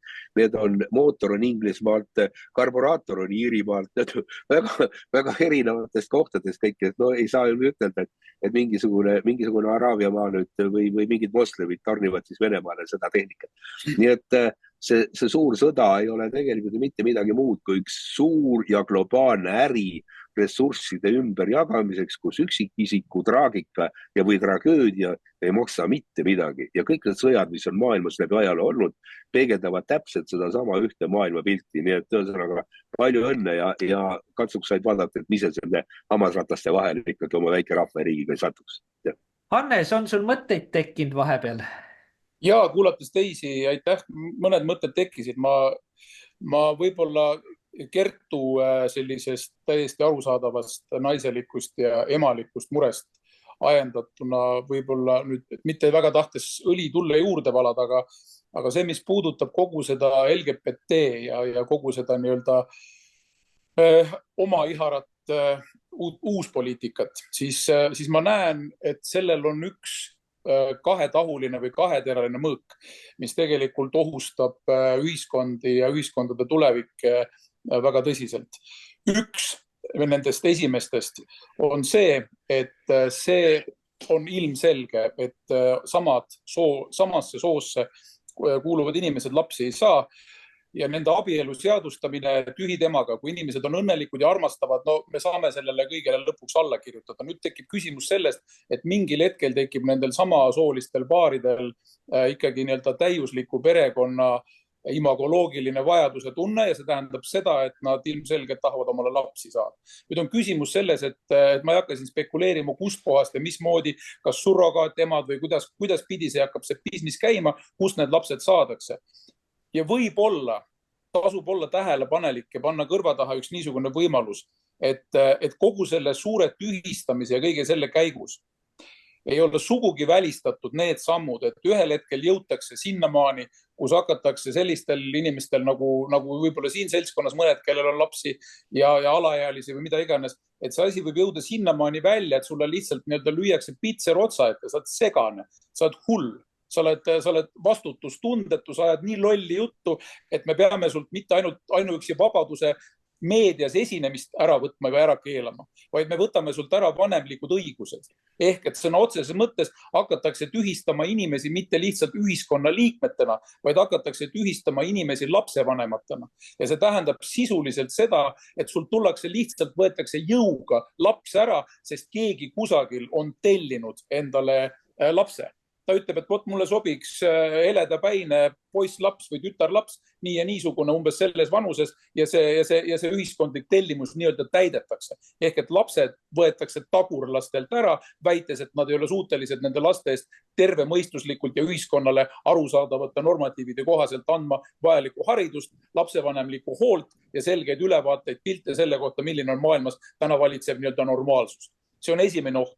Teine oht, mis selle taga on see, et mida järjest rohkem keeratakse peale seda teemat, et kõik, mis on meestel ja naistel on ühine, see kõik on väga tore ja see kõik on nii fun, kõik on nii vikerkaar, kõik on nii tore, kõik on nii lahe. Aga selle kõige juures ei tohi unustada seda, et järgmine samm sellest kõigest ei ole mitte see, et on väga okei, et mehed abielluvad. On väga okei, et sa ei pea üldse muretsema selle pärast, mis sul püksis on. Me võime selle ära lõigata või sulle sinna midagi asemele õmmelda. See ei ole üldse probleem. Palju tõsisemaks läheb asi sellel hetkel ja kartke mu sõnu, sõbrad, ma ei taha midagi manifesteerida, aga see hullumeelsus ja seesama see niisugune sund hävitajalik farmabusiness, mis täna hoolitseb täistuuridel selle eest, et inimühiskonna arvukust vähendada, võib jõuda selleni, et see täna nii-öelda vikerkaare värviline kampaania on alles sissejuhatus sellele, et nooremale põlvkonnale, lastele ja alaealistele ja alkoholilastele hakatakse rääkima, kui cool on suitsiid. Ehk et mitte see, et jõle kihvt on olla kas poiss või tüdruk, vaid ühel hetkel hakatakse rääkima, kui äge on surm. Kallid lapsed ja tuleb klassi ette mingi onu või tädi, kes räägib sellest, et me õpetame teid, kuidas viia ellu sellist suitsiidi, sest ei tea, mis seal saama hakkab. Ehk et me jõuame sinna, kuhu praegu on meid hirmutatud kogu selle islami maailmaga. Et need on mingisugused suitsiiditerroristid, need on peast segased, kes viiakse mis iganes droogidega nii kaugele, et nad on valmis ise ennast hukkama selleks, et teisi kaasa võtta, mis iganes. Kuskilt need ideed ju tulevad. Ega need ei ole nendele tüüpidele seal islamimaades või nii-öelda islamiterroristidele pähe pandud. Ma tahan öelda seda, et selle kõige käigus, nende sammude käigus jõuame me vähehaaval sinna, et selle ajupesu järgmine samm on see, et lastele hakatakse rääkima mitte sellest, kui vahva on vikerkaare värvilist jäätist limpsida või unustada ära, kes on su ema ja isa, sul on lihtsalt vanemad. Aga järgmine sammu, sõbrad, kartke võib olla see, et öeldakse, et kellegi pull on ennast puua või lõikuda. Ja vot need on need asjad, mis on nagu tõsiselt ohtlikud. Aga see enda lõikamine ja suitsiidsus, see ilma konkreetse kampaaniatagi on väga igav teema ja kas või see, mis muusikatööstuses toimub, keda nagu haibitakse hästi palju on need, kes on kuidagi kas üledoosiga või reaalselt enesetapuga siit ilmast läinud, et neid hoitakse ka ikkagi nagu õhus, seda muusikat lastakse ja üks moment, mis jätsid mainimata, ongi laste seksualiseerimine tasemeni, kus pedofiilia on normaalne seksuaalsussättumus. Ja vot sealt pinnalt tulevad suitsiidid juba lainena niimoodi, et oi. Ja kes nüüd peaks jääma muretsema, et mis Kertu lastest saab, et ta nii palju asju välja öelnud, siis sellega on mind varem juba ähvardatud. Kertu, nii-öelda need head inimesed, aga ka need, kes igal võimalusel, kuule, vaata, et kuidas ma ütlen, oli see laste teema, et nad võtavad sul lapsed ära niimoodi, hakka vait jääma või et üks oli veel see, et jah, nad sind ei puutu, aga inimesi su ümber hakatakse ära võtma. Vaata, et sa ikka võtad endalt hoogu maha. Laste teema, mul on see tagala kindlustatud. Ma ei saa paljastada, kuidas mul see skeem on läbi mõeldud, aga sellepärast muretsema ei pea. Ja see, et minu ümbert hakatakse inimesi maha võtma, mina tunnen, et mu ümber on ikka päris tugevad inimesed, nõrgad ei talugi mind kuulata. Aga reaalsus on see, et kui me täna ei räägi, siis neid, kes satuvad kogu selle süsteemi ohvriks, saab olema väga-väga palju ja mitte ainult, et suitsiidsus on nii-öelda õhus kogu aeg, kogu selle pinge ja stressi pealt, aga ka see, et artikkel 20-aastane Tristan otsustas teha vasektoomia ja kivi langes ta südamelt, niimoodi seda kirjeldas. Mina ei usu, et see Tristan päriselt olemas oli, aga see ongi see propaganda, et lapsed kohitseksid ennast ka niimoodi teadlikult ära, et okei, kui sa vahetad sugu, siis võib see muutuda. Täna just üks ema tuli klient ja ütles, et tal lapsel tuli koolist siis see ankeet täida ära, et lubad oma lapsele teha selle poisslapsele HPV vaktsiini. Ma ju tean, mis selle eesmärk on. See on steriliseerimine. Ja see ema ütles, et ta muidu usub kõike, tal õde on teadlane, õde ütles, et ega neid asju ei oleks, kui see ei töötaks ja kasulik ei oleks. Ja ka see naine, et mul on imelik tunne, ma arvan, et ma ei lase teha. Ma ütlesin, ja. Ja ma natuke rääkisin seda teemat, sest ei, ma ei taha detaile, ma ei taha teada, aga mul on lihtsalt tunne, et ma ei tee. Ma ütlesin, et okei, et ära siis detaile tea, aga vähemalt sa ei tee. Korra veel, Harri, selle teema juurde, et mis selles ühiskonnas võiks olla niisuguseks muutusest rääkivaks stardiks või mis võiks olla ühiskonna jaoks selliseks triggeriks, siis täna on tegelikult minu ettepanek mõelda selle triggeri asemel või selle päästiku asemel hästi hoolega läbi ühest niisugusest väikesest tõukest tulenev asjaolu ehk et igaüks mõelge, kes annab niisuguseid juhiseid. Ja ma pean juhiste all silmas seda, et meil on nüüd juba siis teine pretsedent Eesti Vabariigi Riigikogus ehk parlamendisaalis Riigikogu ees, rahva mandaadiga inimeste ees, seal istub 100 inimest saalis ja nüüd meil on juba teine president, siis kõigepealt oli Kersti Kaljulaid ja siis tuli Ukraina president Zelenski, kes on käinud selle 100-liikmelise parlamendi ees dressipluusiga, mille rinnal on loosung. Et kui ma saan aru, et proua Kaljulaid tegi seda mingisugusest protestist, millest iganes. Legendid sellest, kuidas ta ei kuulanud oma nõunikke ja legendid sellest, et ta riietas ennast nii, nagu ta tahtis, olenemata sellest Saudi Araabias või kus iganes. See selleks, mina rohkem oma suud selle tema rõivastuse koha pealt lahti ei tee. Et kui see võis olla niisugune esimene märk, see sõna on vaba pusa või see dressipluus, siis see sõnum selleks, mida iganes sellest keegi võis välja lugeda. Aga nüüd teine küsimus. Kui te mäletate Ukraina presidendi visiiti Tallinnasse, siis ma väidan seda või julgen öelda, et ma käisin juhtumisi, mul oli asjaajamist, ma sattusin sellel ajal Tallinnas kesklinna. Ma ütlen, ma ei ole niisugust virvarri, niisuguseid turvameetmeid näinud ühegi suurriigi presidendi, Rooma paavsti ega kellegi puhul. Sellised kopterid sõelusid üle taeva, kõik väiksemad kõrvaltänavad olid kinni blokeeritud suurte kaitseväe kruusadega ja nii edasi ja nii edasi. Mis tähendab seda, et kuna see mees on ilmselgelt täna märklaud number 1 maailmas, väga suurte sõjaliste blokkide jaoks, nimetades selleks näiteks Venemaal. Ma mõtlen seda, et kui suur on risk selle mehe puhul, ehk et ma eeldan, et isegi tema juuksekarv on niisugune DNA allikas, mille puhul hoitakse seda kõike nagu väga-väga luubi all ja väga kontrolli all. Seda meest ei lasta lihtsalt niisama. Ja nüüd ma küsin, kes on Eestis see mees või naine, kes läheb vahetult enne Riigikogu ette kõnet pidamist Ukraina riigipea juurde ja ütleb, kuule, ole hea, võta see oma sinine või roheline dressipluus ära ja pane see meie marati oma asemele, kus on kõhu peale kirjutatud kaitsetahe. Kas te saate aru? Ehk et kellel on Eestis see võim, et ta läheb teise riigi presidendi juurde ja ei ütle talle, et kuule viitsid, pane mulgikuub või pane mingi muhu vest, vaid ta ütleb, pane see kaitsetahtega marati dressipluus selga. Ja see ütleb, okei, ma panen. Mõelge selle žesti peale. See ei ole naljaasi. See ei ole naljaasi. Keegi annab korralduse ühe riigi presidendile, et sa paned selle teise riigi emakeelse kirjaga teksti omale dressipluusi peale ja esined selle parlamendi ees. Mõelge natuke selle peale. See on väga tõsine asi. Ja see on see koht, kust täna Eestile need nii-öelda korraldused või käsud võivad tulla, et kui iseseisev see Eesti on homsel iseseisvuspäevale vastu minnes. Aitäh. Andres. Mulle meeldis see, et toodi välja see DNA koht. Vaata, siin ei ole nalja natukestki. Niipea kui Ladina-Ameerikas on mingisugune uus juht püsti, pukki saanud, kas hakanud või pandud või saanud kuidagi. Ja mis ei ole põhjanaabri arvates kõige õigem käik, siis otsekohe on alustatud jahti millele?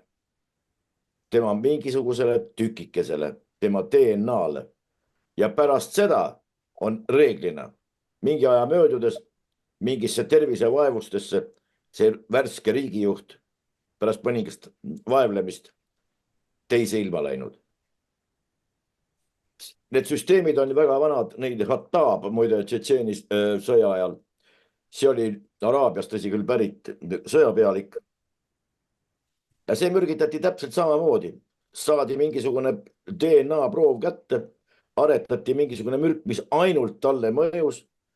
Saadeti talle kiri. Kiri käis mitmete inimeste käest läbi. Lõpuks jõudis adressaadini välja. Ja seal käis see klikk. Ja Hattab väga valuliselt 2 päeva vaevles ja teise ilma ta läks. Nii et see DNA ei ole üldse mitte nali. Aga kui nüüd siis kokkulepetest rääkida, mul tuli lihtsalt üks lugu meelde, mis iseloomustab, et minust läheb mööda ja mis asja mina ja kuidas mina ja kes see mina olen midagi ütlemast. See on tegelikult väga vana lugu. See on eelmise sajandi 30-ndatest. Kui 2 naabrit ja kui Andres ja Pääru omavahel vähemalt kaklesid ja nad suhtlesid omavahel, olles naabrid. Siis oli mingisugune olukord, kus 20 aastat elati kõrvuti kuskil Mulgimaal või Kama kõikusmaal ja ei räägitud, ei vahetatud ühtegi sõna. Ja siis oli olukord, kus ei olnud üks peremeest teist näinud juba kuskil oma maa peal kõndimast mitu päeva, mõtles, teaks ära surnud või. Ja siis nägi, kus matuse rongkäik kohaliku surnuaia poole läkski naabri juurest. Ja siis mõtles, me pole küll rääkinud, aga me pole küll suhelnud, aga naabrid me oleme. Küllap matustele ikka kutsutakse. Rahvas läks tagasi, no ei kutsutud. Mõtleb, käiab tammub aiapidi edasi-tagasi, rajake juba sisse tarlatud. No peiedele ikka kutsutakse. Läks juba pimedaks, juba lõõtsahelid ja mingi laulujuru hakkas kostuma. Pärast keskööd oli selge, ei kutsuta. Vihastas, võttis taskust rusika välja, viibutas naabritalu poole ja ütles, ei ole midagi, tulevad ükskord matused ka meie majja. See on niisugune iseloomu kirjeldus, kuidas moodi suhtutakse ja mismoodi. Ja saagu või tähendab essum, aga peaasi teisel kuidagi moodi või kuidagi või nagu laps arutas, et nüüd lähen õue ja spetsiaalselt kõrvu alla ei pane, vanaema kiusamiseks külmetan oma kõrvad mõlemad ära. Võt siis see vanaema alles saab. Ja niisuguse suhtumisega ka paraku, ma ei tea, kuidas sellest üle saada. See on niisugune rahvuslik õnnetus, mis on muidugi meile sisse juurutatud väga osavate saksa sotsiaalteadlaste poolt. Muide, nii ongi. Selle kohta on vastavad programmid ja märkmed olemas. Aga meie tuhajuhanid ei ole sellest aru saanud ja ei saa siiamaani aru, kuidas see manipulatsioon tegelikult toimub ja kuivõrd oskuslikult seda kõike tehakse, sellepärast, et Nõukogude võim oma 50 aasta jooksul ta kas ei osanud, viitsinud, sööndanud või tahtnud, aga me jäime rahvana keski kestma. Nüüd, selle lühikese aja jooksul, 30 aastat, vaata, kuidas on muutunud laulupidude kava, kuidas on muutunud see samane idee juba laulu. Teeme ümber, see on kõik vana aegne, see kõik. Pole siin midagi oma rahva kaitseks. Kõik sisse, kõikidele teistele me avame väravad. Ja kõikidele ikka selline pugemine ja siis selline eriti pärast teist ilmasõda siin populaarne olnud pealekaebamine, mille käigus uusmasaajad ja kõik teatud seltskond omandas naabri viljapelksu, garnituurid ja võib-olla terved naabri elamised. Ega see ei ole kuskile kadunud ja seda pealekaebamist soodustatakse ju ka igati. Kui keegi näeb kuskil midagi kahtlast, helistage otse kohe. Mul elas üks sugulane kunagi Pikal tänaval ja 3 võimu ajal. Kõigepealt oli Eesti võim, Siseministeeriumi julgeolek oli täpselt samas. Nüüd teda seal enam ei ole. Pikal tänaval. Siis oli Saksa aeg, siis tuli Nõukogude aeg, siis oli Saksa aeg ja Nõukogude aeg jälle tagasi.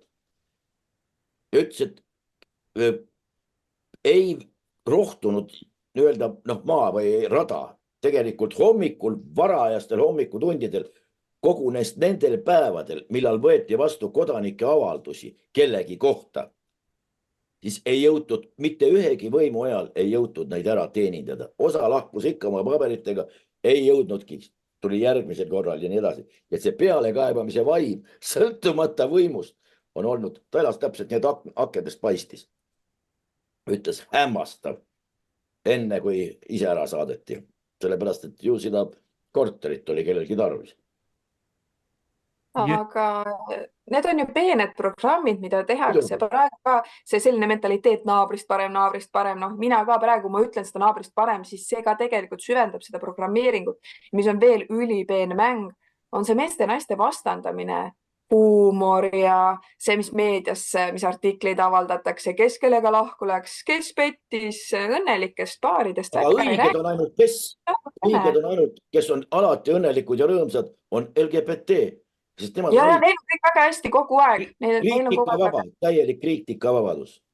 Ja ma olen vahest täitsa nagu enda lähedasi ikka korrale kutsunud, kui keegi teeb mingid nalja, siuke, et naised on ussid ja mehed on sead, siis ma olengi öelnud, et miks nagu selline nali, et see võib nagu naljakas olla ka suures pildis, mida me toidame sellega. Me toidame täpselt seda sama õhustikku ja kui meie lapsed kuulevad neid nalju, siis neil ka, ma tean, kui palju mina käisin isaga koos kõrtsis kaasas ja minul on olnud see konflikt, et ma küll vist nagu see perenaine ei taha olla. Kuulsin, kuidas mehed rääkisid oma naistest. Minu seest on see rõve tunne läbi ära käinud ja kui tol korral oleks öeldud, et sa võid mees ka olla, siis võib-olla ma oleks tahtnud ka siis hoopis mees olla, kes on nii-öelda õige poolel ja et me oleme targad ja ägedad tegijad mehed, naised, need on kõik sellised. Et selles mõttes ei ole see vastandumise teema mulle üldse võõras ja kõik see pinnas, mis täna noortele luuakse läbi selle meedia, läbi selle vastandumise igasugu viisidega, see annabki võimaluse need identiteedid katki teha ja sinna peale ehita, mida tahad. Ja see on päris väljavaade. See vastandamise koha pealt, meil on suhteliselt väike rahvas. Ma olen teinud keelestatistikat umbes 15 aastat või natukene isegi nüüd juba rohkem. Sõna koostöö eksisteerib meil ainult ühes kontekstis. Veel. Me ei tööta koos ega me ei tee midagi koos, ainult sõjanduse vallas. Meil on koostöö nende ja nende riikidega ja nende organisatsioonidega ja siis mujal on koostöö asemele tulnud, mis asi? Konkurents. Yeah. Vanaemad konkureerivad vanaisadega, polikliinikud, lasteaedadega, koolid, ülikoolidega, mehed, naistega, LGBT-d, need ei konkureeri millegi. Aga muidu kõik konkureerivad. Sünergia saab tekkida ainult koostöös. Yeah. Mingisuguses konkurentsis mingisugust sünergiat ei teki. Sellise väikese rahva puhul nagu Eesti peaks olema konkurents, mitte kui keelatud, siis peaks ta olema, tähendab koostöö peaks olema igal juhul eelistatuma. Aga see kaob mõiste, tähendab keelest kaob sõna. Natuks aja pärast kaob see ka mõiste peast.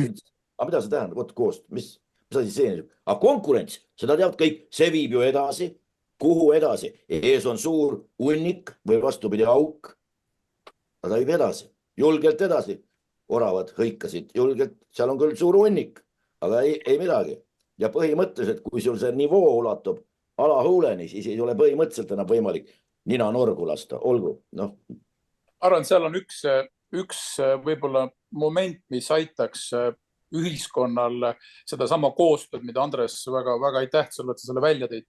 Et see koostöö teema ja see konkureerimise lõpetamise, selleks on tegelikult olemas ju igasuguseid võimalusi, igasuguseid nii-öelda meetmeid, nagu need moodsa sõnaga praegu öeldakse. Ja ma arvan, et üks niisugustest nagu meedetest oleks iseenesest täna see, kui inimesed julgeksid näiteks teha sellise asja, et täiesti ausalt viidaks läbi mis iganes nagu rahvaloenduse versioon, ükskõik kas on siis anonüümne ja kuradi e-loendus või mida iganes, aga tehtaks ära üks niisugune hästi väike lihtne operatsioon, kus kõik inimesed saavad kirjutada ühte lahtrisse ilma oma nime lisamata täiesti ausalt, kui palju neil pappi on. Kõik kirjutavad lahtrisse, kui palju neil pappi on ja kui see päev saab õhtusse, lüüakse see kõik kokku. Ja siis vaadatakse, aha, selge. seda pappi on täpselt sama palju, nagu teda oli 10 aastat tagasi, nagu teda oli 20 aastat tagasi ja nii edasi. Ehk et tegelikult on see üks ämber, kust kõik käivad kuradi kruusiga võtmas vett. Ja kui me nüüd saaksime viia ellu sellise aktsiooni, et kuulge sõbrad, võtke kõik oma kruusid, ükskõik kui palju, kas nad on triiki servani täis või seal on natuke põhja peal, valame selle kõik sinna ämbrisse uuesti korraks tühjaks. Ja me näeme, et tegelikult seda nii-öelda vara või seda nii-öelda mõtet, mille nimel nagu üksteist tappa, taga ajada ja kuradi mutta taguda, on tegelikult täpselt sama kogus. Et me ei ole tegelikult midagi juurde tootnud. Ja kui me mõtleme seda, et ei no mis mõttes, mis loll juttu see vend praegu räägib, et vaata, kus meil on ehitatud teid ja vaata, kus meil on ehitatud kuradi sildu ja majasid ja tehaseid ja sadamaid ja kõike muud. Aga küsime, mille arvelt, vaata, kui palju meil on koole kinni pandud, vaata, kui palju meil on igast muud asju selle arvelt kinni poodud, et me valame seda raha betooni.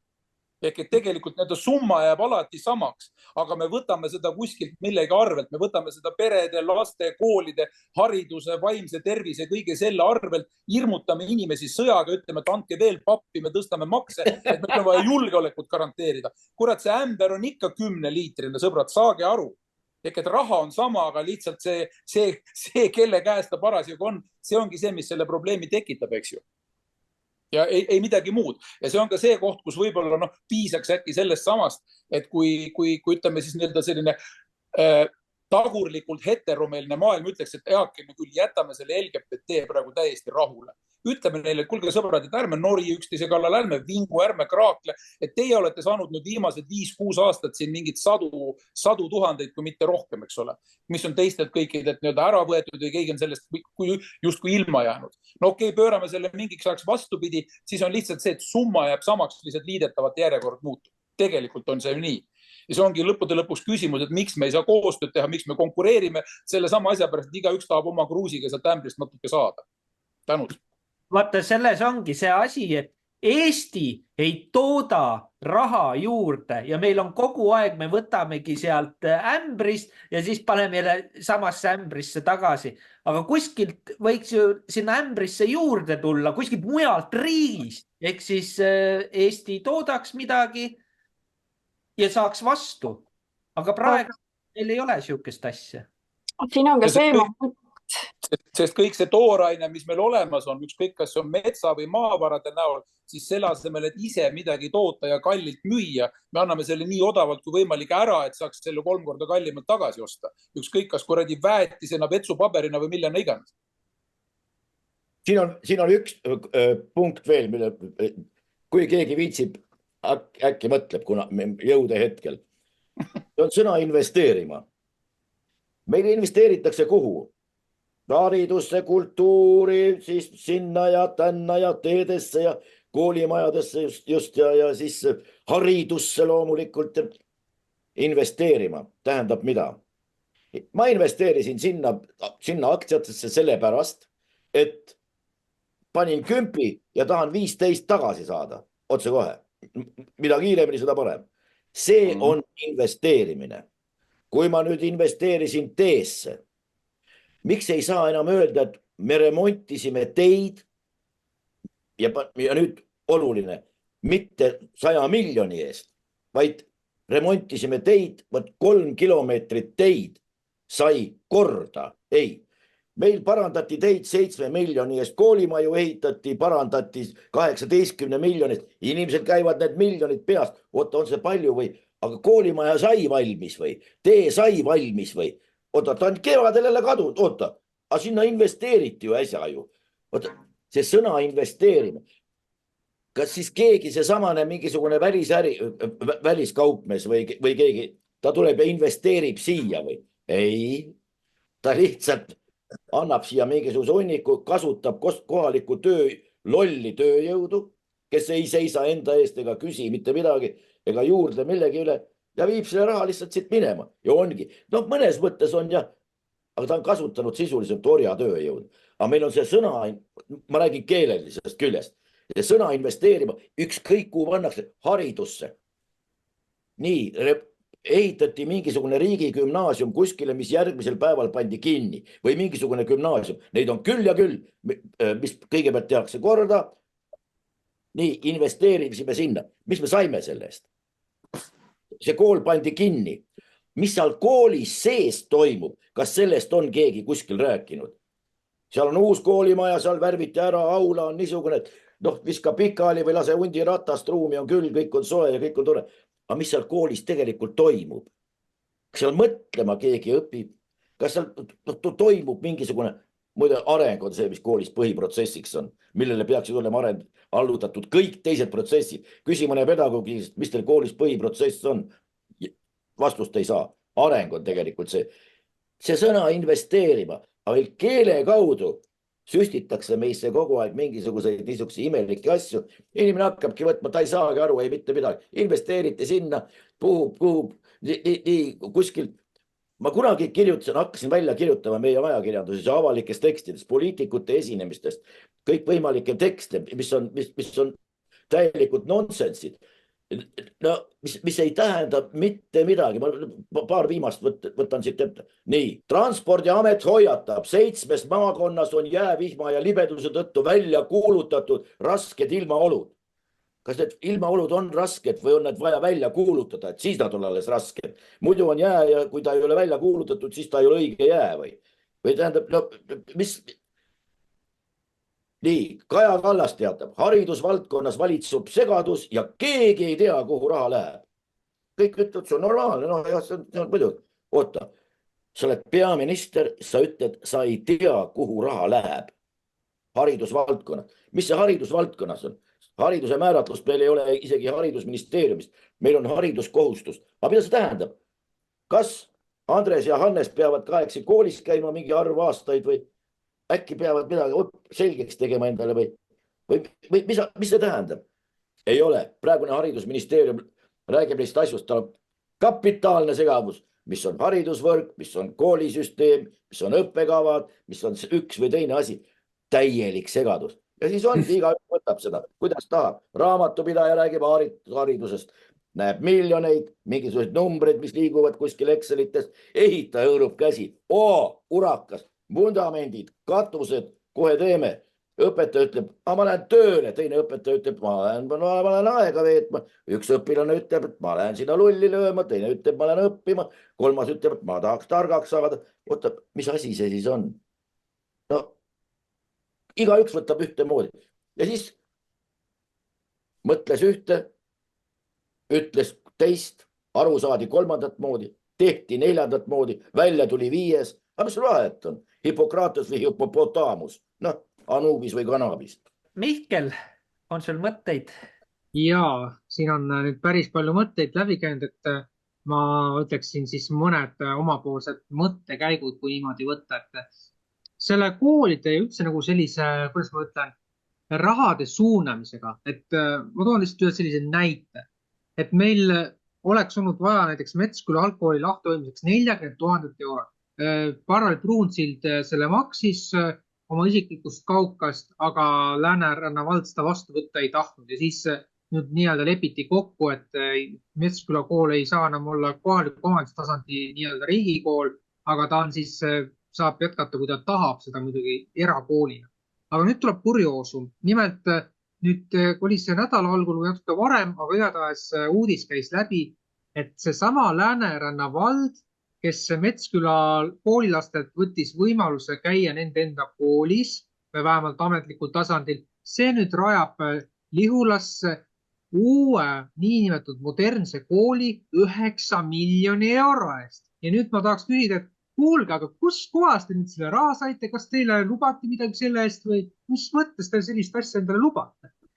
Siis nüüd teise asjana, mis nüüd puudutab seda kaitsetemaatikat, et ma ei tea, kui paljud sellega nüüd kursis on olnud, aga siin, kui Riigikogu otsuseid võeti vastu seoses operatsioonide pikendamisega, siis oli üks eelnõu, mis omandas suhteliselt vähe tähelepanu, aga tänases valguses see on muutunud järjest enam küsitavaks, et miks sellist asja varjatakse. Nimelt see Riigikogu otsuse eelnõu, mis käsitles kaasa arvatud ka NATO-väliste operatsioonidele saatmist Eesti kaitseväes.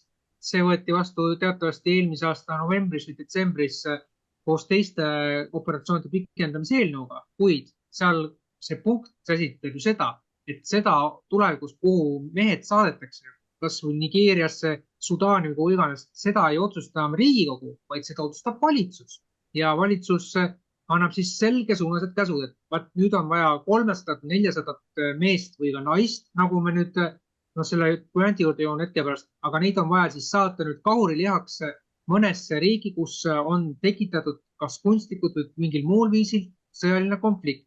Ja nüüd asja juurde, kui me räägime siin sellest, et mis siin nüüd viimastel nädalatel on toimunud ja eriti nüüd viimase 2 nädala valguses, siis eelmisel teisipäeval, siis salvestus on siin 23 veebruar, et 13. veebruaril läks Postimehes liikvele info, et Eesti ja Ukraina koostöös, siis kui Eesti olukord seda nagu nõuab, siis Ukrainas saadetakse täiendavat sõjaväge ja pange tähele mitte nüüd reservkõlbulikke mehi, vaid ka ajateenistusele läinud naisi. Ja vaat nüüd on see asi pandud sellise kella külge, et Telegrami, Faktivalguse ja Varro Vooglaiu nimed on pandud sisuliselt musta nimekirja, siis nende info ei ole tõene. Aga nüüd tuleb välja, et Postimees on Kaitseväe käsul väidetavalt siis lasknud selle andmestiku kuhugi ära kustutada ja sellest enam ei taheta rääkida, et siis Postimehe peatoimetaja asetäitja räägib, et nemad kõik konveksid valet, ehk siis Telegramist Varro Vooglaiuni. Aga tuleb välja, et nendel oli antud Kaitseväe ja siis ka Delfi siis oli see, kes tegi faktikontrolli. Nii et kui me siin räägime, et see ajupesumeedia räägib inimestele tõtt, siis ma küsiksin, et kas te olete omal viimase aru natukese. Ja nüüd siis veel ütleme siis üks teema vähemalt, mis siin puudutab seda absurdsuse tippe, et normaalsust, ebanormaalsus või niimoodi. Et siin räägiti Harri poolt ühest väga olulisest punktist, mis oli siis jah, aga üks teine asi oli veel, mis nädala alguses silma jäi, oli see, et mRNA vaktsiine ei tohi enam Prantsusmaal kritiseerida, et seaduseelnõu võeti sellisel kujul vastu ja kui sa kritiseerid, siis kas 45 000 eurot trahvi või kuni 3 aastat vangistust. Ja sul ei ole mitte mingisugust teist võimalust ka oma väiteid tõestada, et sa oled sisuliselt siis juba kurjategi ja kõik valmis. Aga siia lõppu veel siis väikene nüanss ka, et mis puudutab seda sanktsioonide asja, et praeguses valelikus ühiskonnas sanktsioonid teenivad ju vastupidist eesmärki.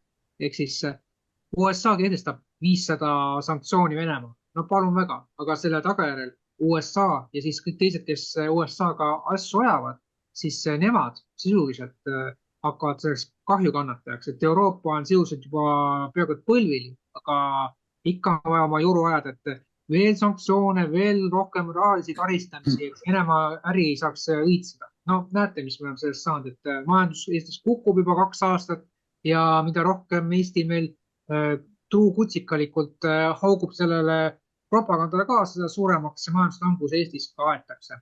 Ja päris lõppu veel siia kiirelt, et see, mis meil siin nagu tehakse, et sisuliselt lastevanematele öeldakse, et kui te ei räägi nii, nagu meie seal massimeedias tahame rääkida, siis teilt võtame lapsed ära kõik sihuke.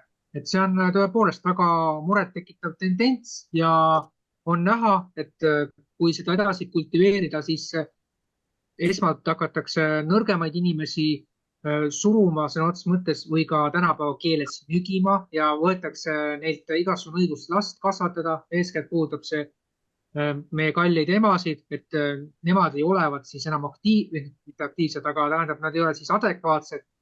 Aga paraku on näha, et seda agendat surutakse nii julmalt peale ja kui inimesed ei suuda sellest aduda, et mis siis meie ühiskonnas selleks, et saab, siis väga kurb on, kui lapsed peavad selle psühhoterrori pärast kannatama ja siis mõtledki, et ainuke pääs sellest hullusest ongi suitsiid, mida siin vihjamisi on tehtud ka juba massimeedias.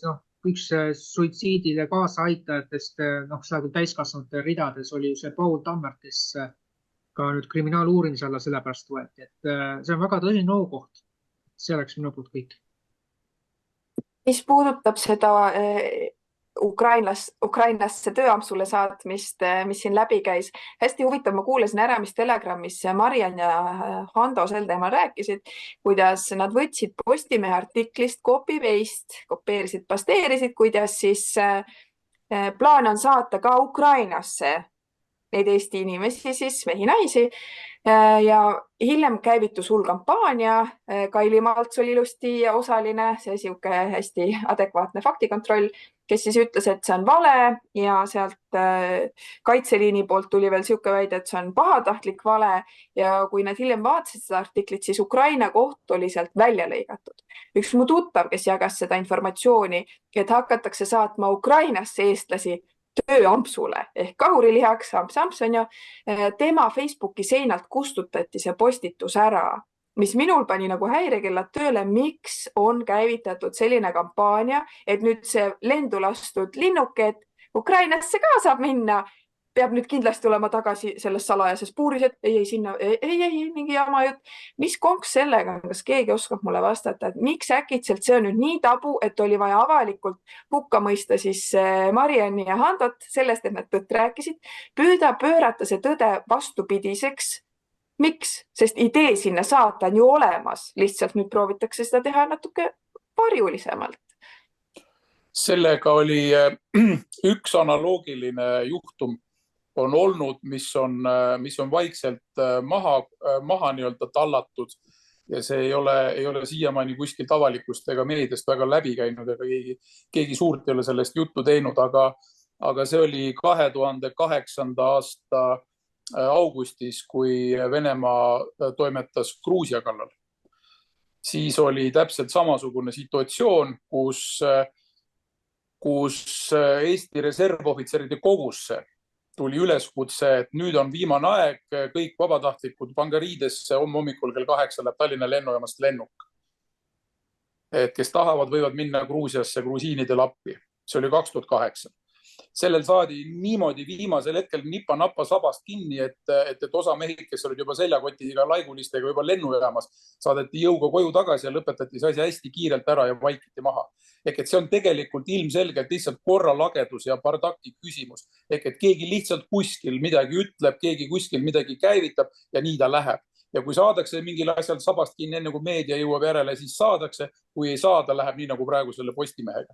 Et see ei ole esmakordne juhus, mis on praegusel hetkel juba olnud. Ehk et see niisugune Eesti meeste sangariteks tembeldamine, neid igale poole sellistesse kolletesse nii-öelda sõdima saatmine, seda juttu on juba, neid juhuseid on ennem ka olnud.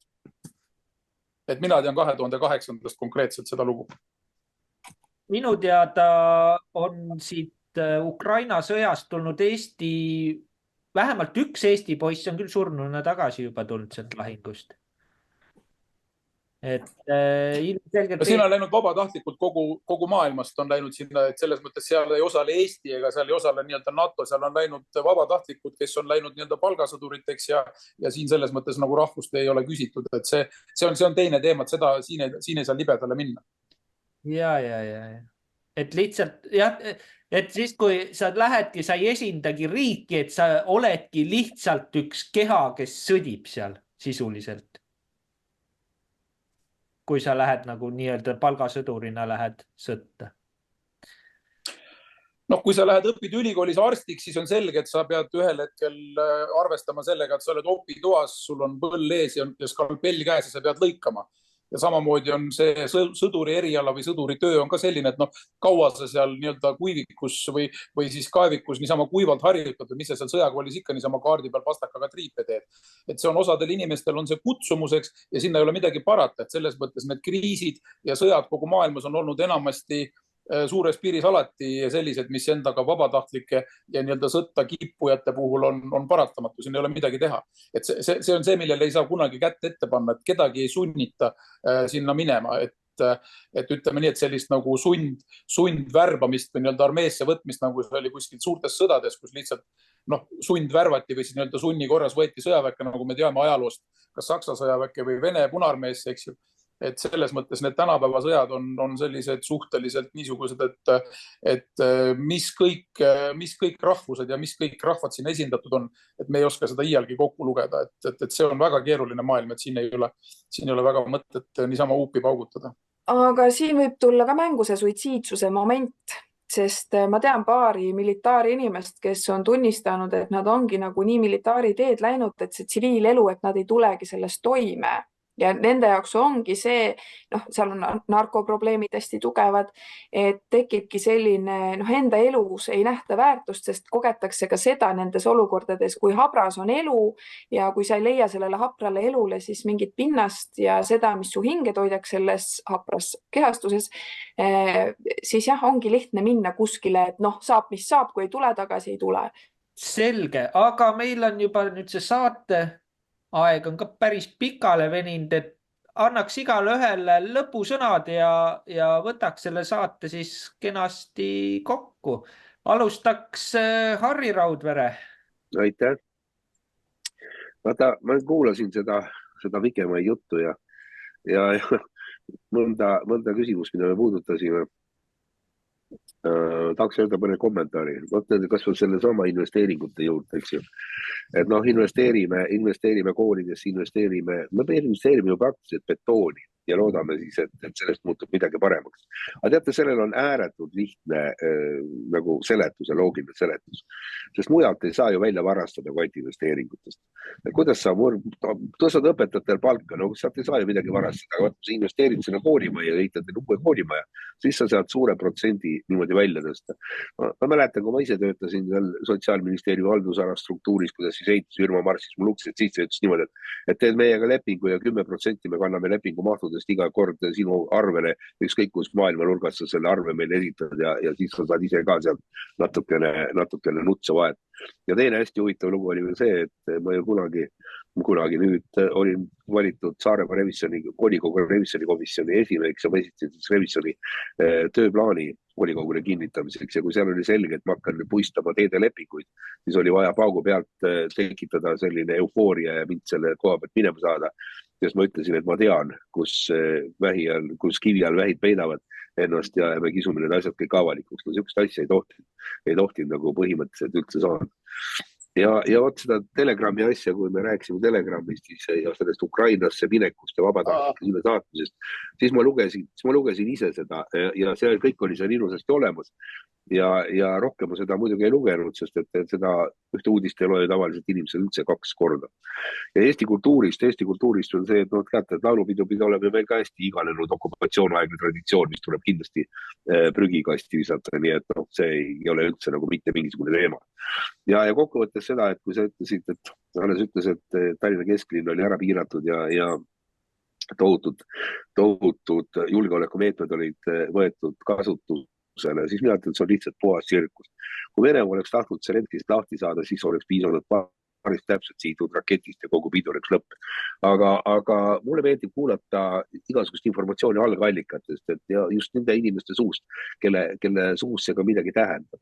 Ja selle kohta ütles Putin ilusasti, et me ei lange nii madalale või ei lasku nii madalale, et me hakkab Zelenskit ära tappa, lõpetage ära. Et see ei ole nagu meie poliitika ja meie mängumaa ja ma täiesti usun, et nii see asi ka põhimõtteliselt on. Nii et mul on väga hea meel tänase saate üle ja ma soovin teile kõigile pikka meelt ja filosoofilist rahu. Aitäh! Ja Andres? Ma ei tea, võib-olla kõikide igasuguste investeeringute ja siis niisuguste keeleliste ja mõtteliste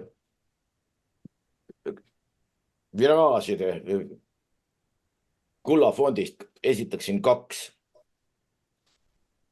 Kaja Kallaselt tulevad mõlemad. Kaja Kallas ütleb niimoodi, mina olen rahandusministri tööga rahul, ta peabki tegema ebapopulaarseid otsuseid.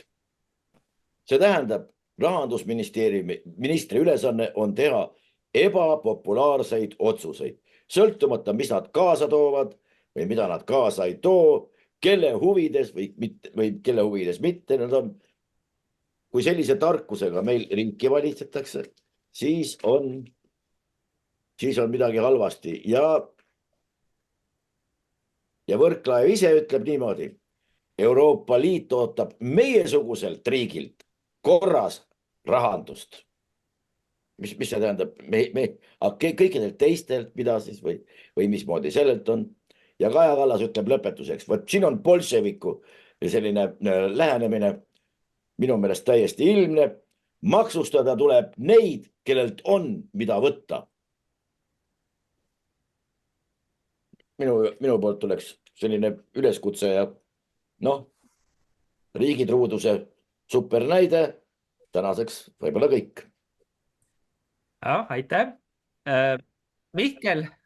Jah, et kui siin rääkida sellest, et me peame hoidma riigi rahandust korras, eks ju, et no see kõlab minu meelest niimoodi, et korras hoidmine tähendab seda, et me lihtsalt koorime inimesed kõik ära, mis vähegi võtta annab ja jätame siis selle raha enda kätte. Et pange tähele, et see, mida rahandusminister Võrklaev ja tema adjutandid ja ülemused teevad, nad teevad seda, et vastustavad inimesi viimse piirini ja siis kui asi läheb ühel lapuks ära, lähevad selle rahaga ise minema. Nii et meil on siin väga tõsine mõttekoht selles suhtes, et kuhu me ühiskonnana tahame edasi jõuda ja mis meist üldse siin saab. Aga ma lõpetuseks ütleksin, et see saade on iseenesest toonud väga palju huvitavaid aspekte välja ja väga sisuline arutelu olnud, et siin saate alguse poole käis vist ka mentorlusest juttu, et vanemad inimesed ongi tegelikult need, kes annavad noorematele eeskuju ja mis seal salata, et üks põlvkond, vanem generatsioon õpetab põlvkond noorematele, et kuhu me peame tegelikult selles elus edasi jõudma ja sellest tuleb igalühel meist olla tänulik nii palju, kui seda on meile veel selles elus loodetavasti aastakümneteks ja niimoodi antud, et see oleks minu poolt kõik. Aamen, Mihkel, aamen. Kertu. Ja aitäh. No see, et Zelenskit on võimalik väga lihtsalt tegelikult ära koristada, see on ilmselge. Miks seda ei tehta, on see, et ta on suva tüüp. Ta on nagu kloun, kes käib ühest kohast teise. Miks teda Eestis niimoodi kaitsti? Ilmselt on point selles, et äkki siin mõni keegi ei tea, et on suva kloun ja tahab midagi talle teha, et siis maailma päästa. Aga sellega ei päästa midagi. See sama loogika, et kui Kajast saaks lahti, siis oleks hästi. Ei ole, pannakse uus mingi joller või muu asemele, vahet ei ole. Ja ei maksa üle mõelda, et meil siin poliitikutel on mingid plaanid. Ei ole, ma arvan, et nad kas iga nädala algus või iga päeva algus nad saavad oma mingi memo. Aha, täna teen seda, okei. Ja nad ise ka ei mõtle, kas see on nagu okei, mis nad teevad või ei ole. Nad lihtsalt teevad, sest juba on nii-öelda see diil, 3 tilka verd ära antud ja sealt edasi juba kõik lappes heina. Ja kõige olulisem, mis ma tahan siia lõppu öelda, on see, et kõik, kes nüüd kuulavad seda saadet ja osalesid kas Tallinna meeleavalduses või Nursipalu ketis ja kolonnis, mina tänan. Et saagu, mis saab, ma tean, et sellega me ei vaheta välja valitsust, aga see tunne, see koos olla, näha inimesi, kes julgevad öelda, et nad ei ole sellega nõus, mina soovin midagi muud ja selle nimel ma olen valmis riskima, et keegi ütleb, vandenõuteoreetik oled, lamemaalane, et sinus on nii palju suurust, et sul on suva, mida keegi selline sinust arvab. See on äge tunne, et neid inimesi on tegelikult järjest rohkem ja nende inimestega niimoodi ühisväljas viibida. Meil on plaanis seal koos teed juua ja Nursis koos laulda, ka väga äge, et puhtalt selle tunde pealt see emotsioon, mida me koos seal loome, üliäge ja kõik, kes siis nüüd saadet kuulates tulid kohale ja mina olen üli tänulik, et te võite mõelda, et see on mingi, ma lihtsalt läksin kohale. Minu jaoks sellised olukorrad on üli suure kaaluga ja see tänutunne, mina ei oska seda sõnadesse panna. Et need on need hetked, mis tegelikult annavad kogu sellele teekonnale, kus meie teenime seda vabadust välja tegelikult. Meil ju ei ole seda kogemust olnud. Teenida välja see vabadus, tänu sellele on see vabadus meile ka magusam, väärtuslikum. Meie lapsed näevad seda pealt, tänu sellele on ka neil see sild sellega, et vahepeal tulebki minna natuke ebamuksitsiooni, et luua väärtust, et luua seda, kus sa oled. Ja see nii-öelda vastane selles olukorras omavalitsus ja valitsused, nad täidavad lihtsalt oma rolli selles kõiges. Et mina näen siin sellist jumalikku plaani ja me ei tohi murduda selle all, siis oleme juba osa probleemist. Aga jah, ma tänan kõiki, kes osalevad nendes meeleavaldustes ja tänan teid. Aitäh, Kertu. Hannes. Aitäh, mina tänan väga tänast toredat seltskonda, kellega sai siin arutada ja erinevaid mõtteid kuulda ja eriti tore on see, et just nimelt küsimus ja vastus, mis on praeguses päevas ja tänases olukorras hästi oluline, on see, et me võime käia välja sõpradega või siis tuttavatega kokku saades ükskõik milliseid mõtteid ehk et Andres rõhutas seda mitu korda, seda sõna mõtlemine. Ja ma tahan öelda seda, et see on väga oluline märksõna ja just nimelt selle sama asja pärast, et lõppude lõpuks ega me nagunii ei tea, kas maakera on ümmargune või lame või missugune ta iganes on, aga saada kokku ja lihtsalt rääkida, vahetada mõtteid ja kuulata, mida teised inimesed arvavad, on lihtsalt väga tore. Et küsimus on lihtsalt selles, et kõiksuguste nii-öelda teistsuguste mõtete välja suretamine on täna see koht, mis näitab kätte selle seltskonna, kellega sa peaksid suhtlema ja kellega mitte.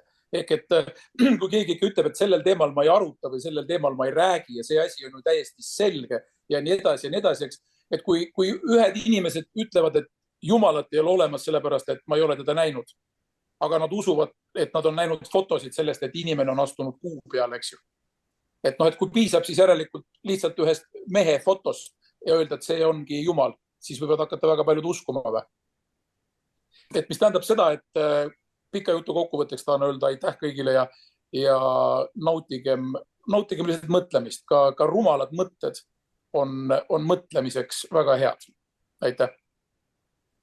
Väga hea tähelepanek, Hannes, ja ma annakski vaatajatele ja kuulajatele siis kodus töö, et mõtleme nüüd selle nime peale, kes meie riiki ja rahvast läheb lauluga esindama. Nendest narkootikumidest ei tea me küll midagi.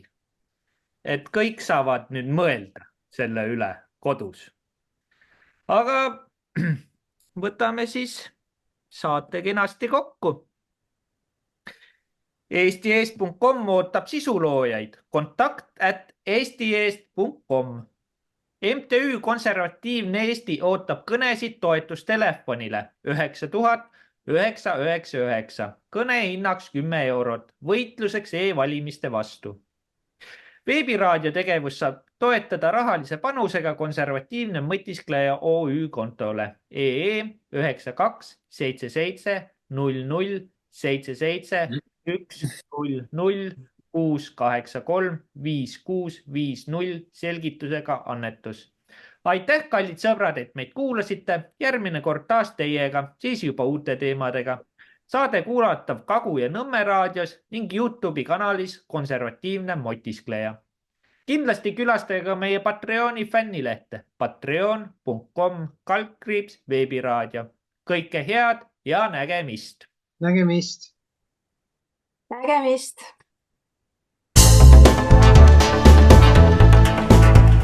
Kuulasite veebiraadiot. Külastage kindlasti ka meie uudisteportaali www.eestieest.com.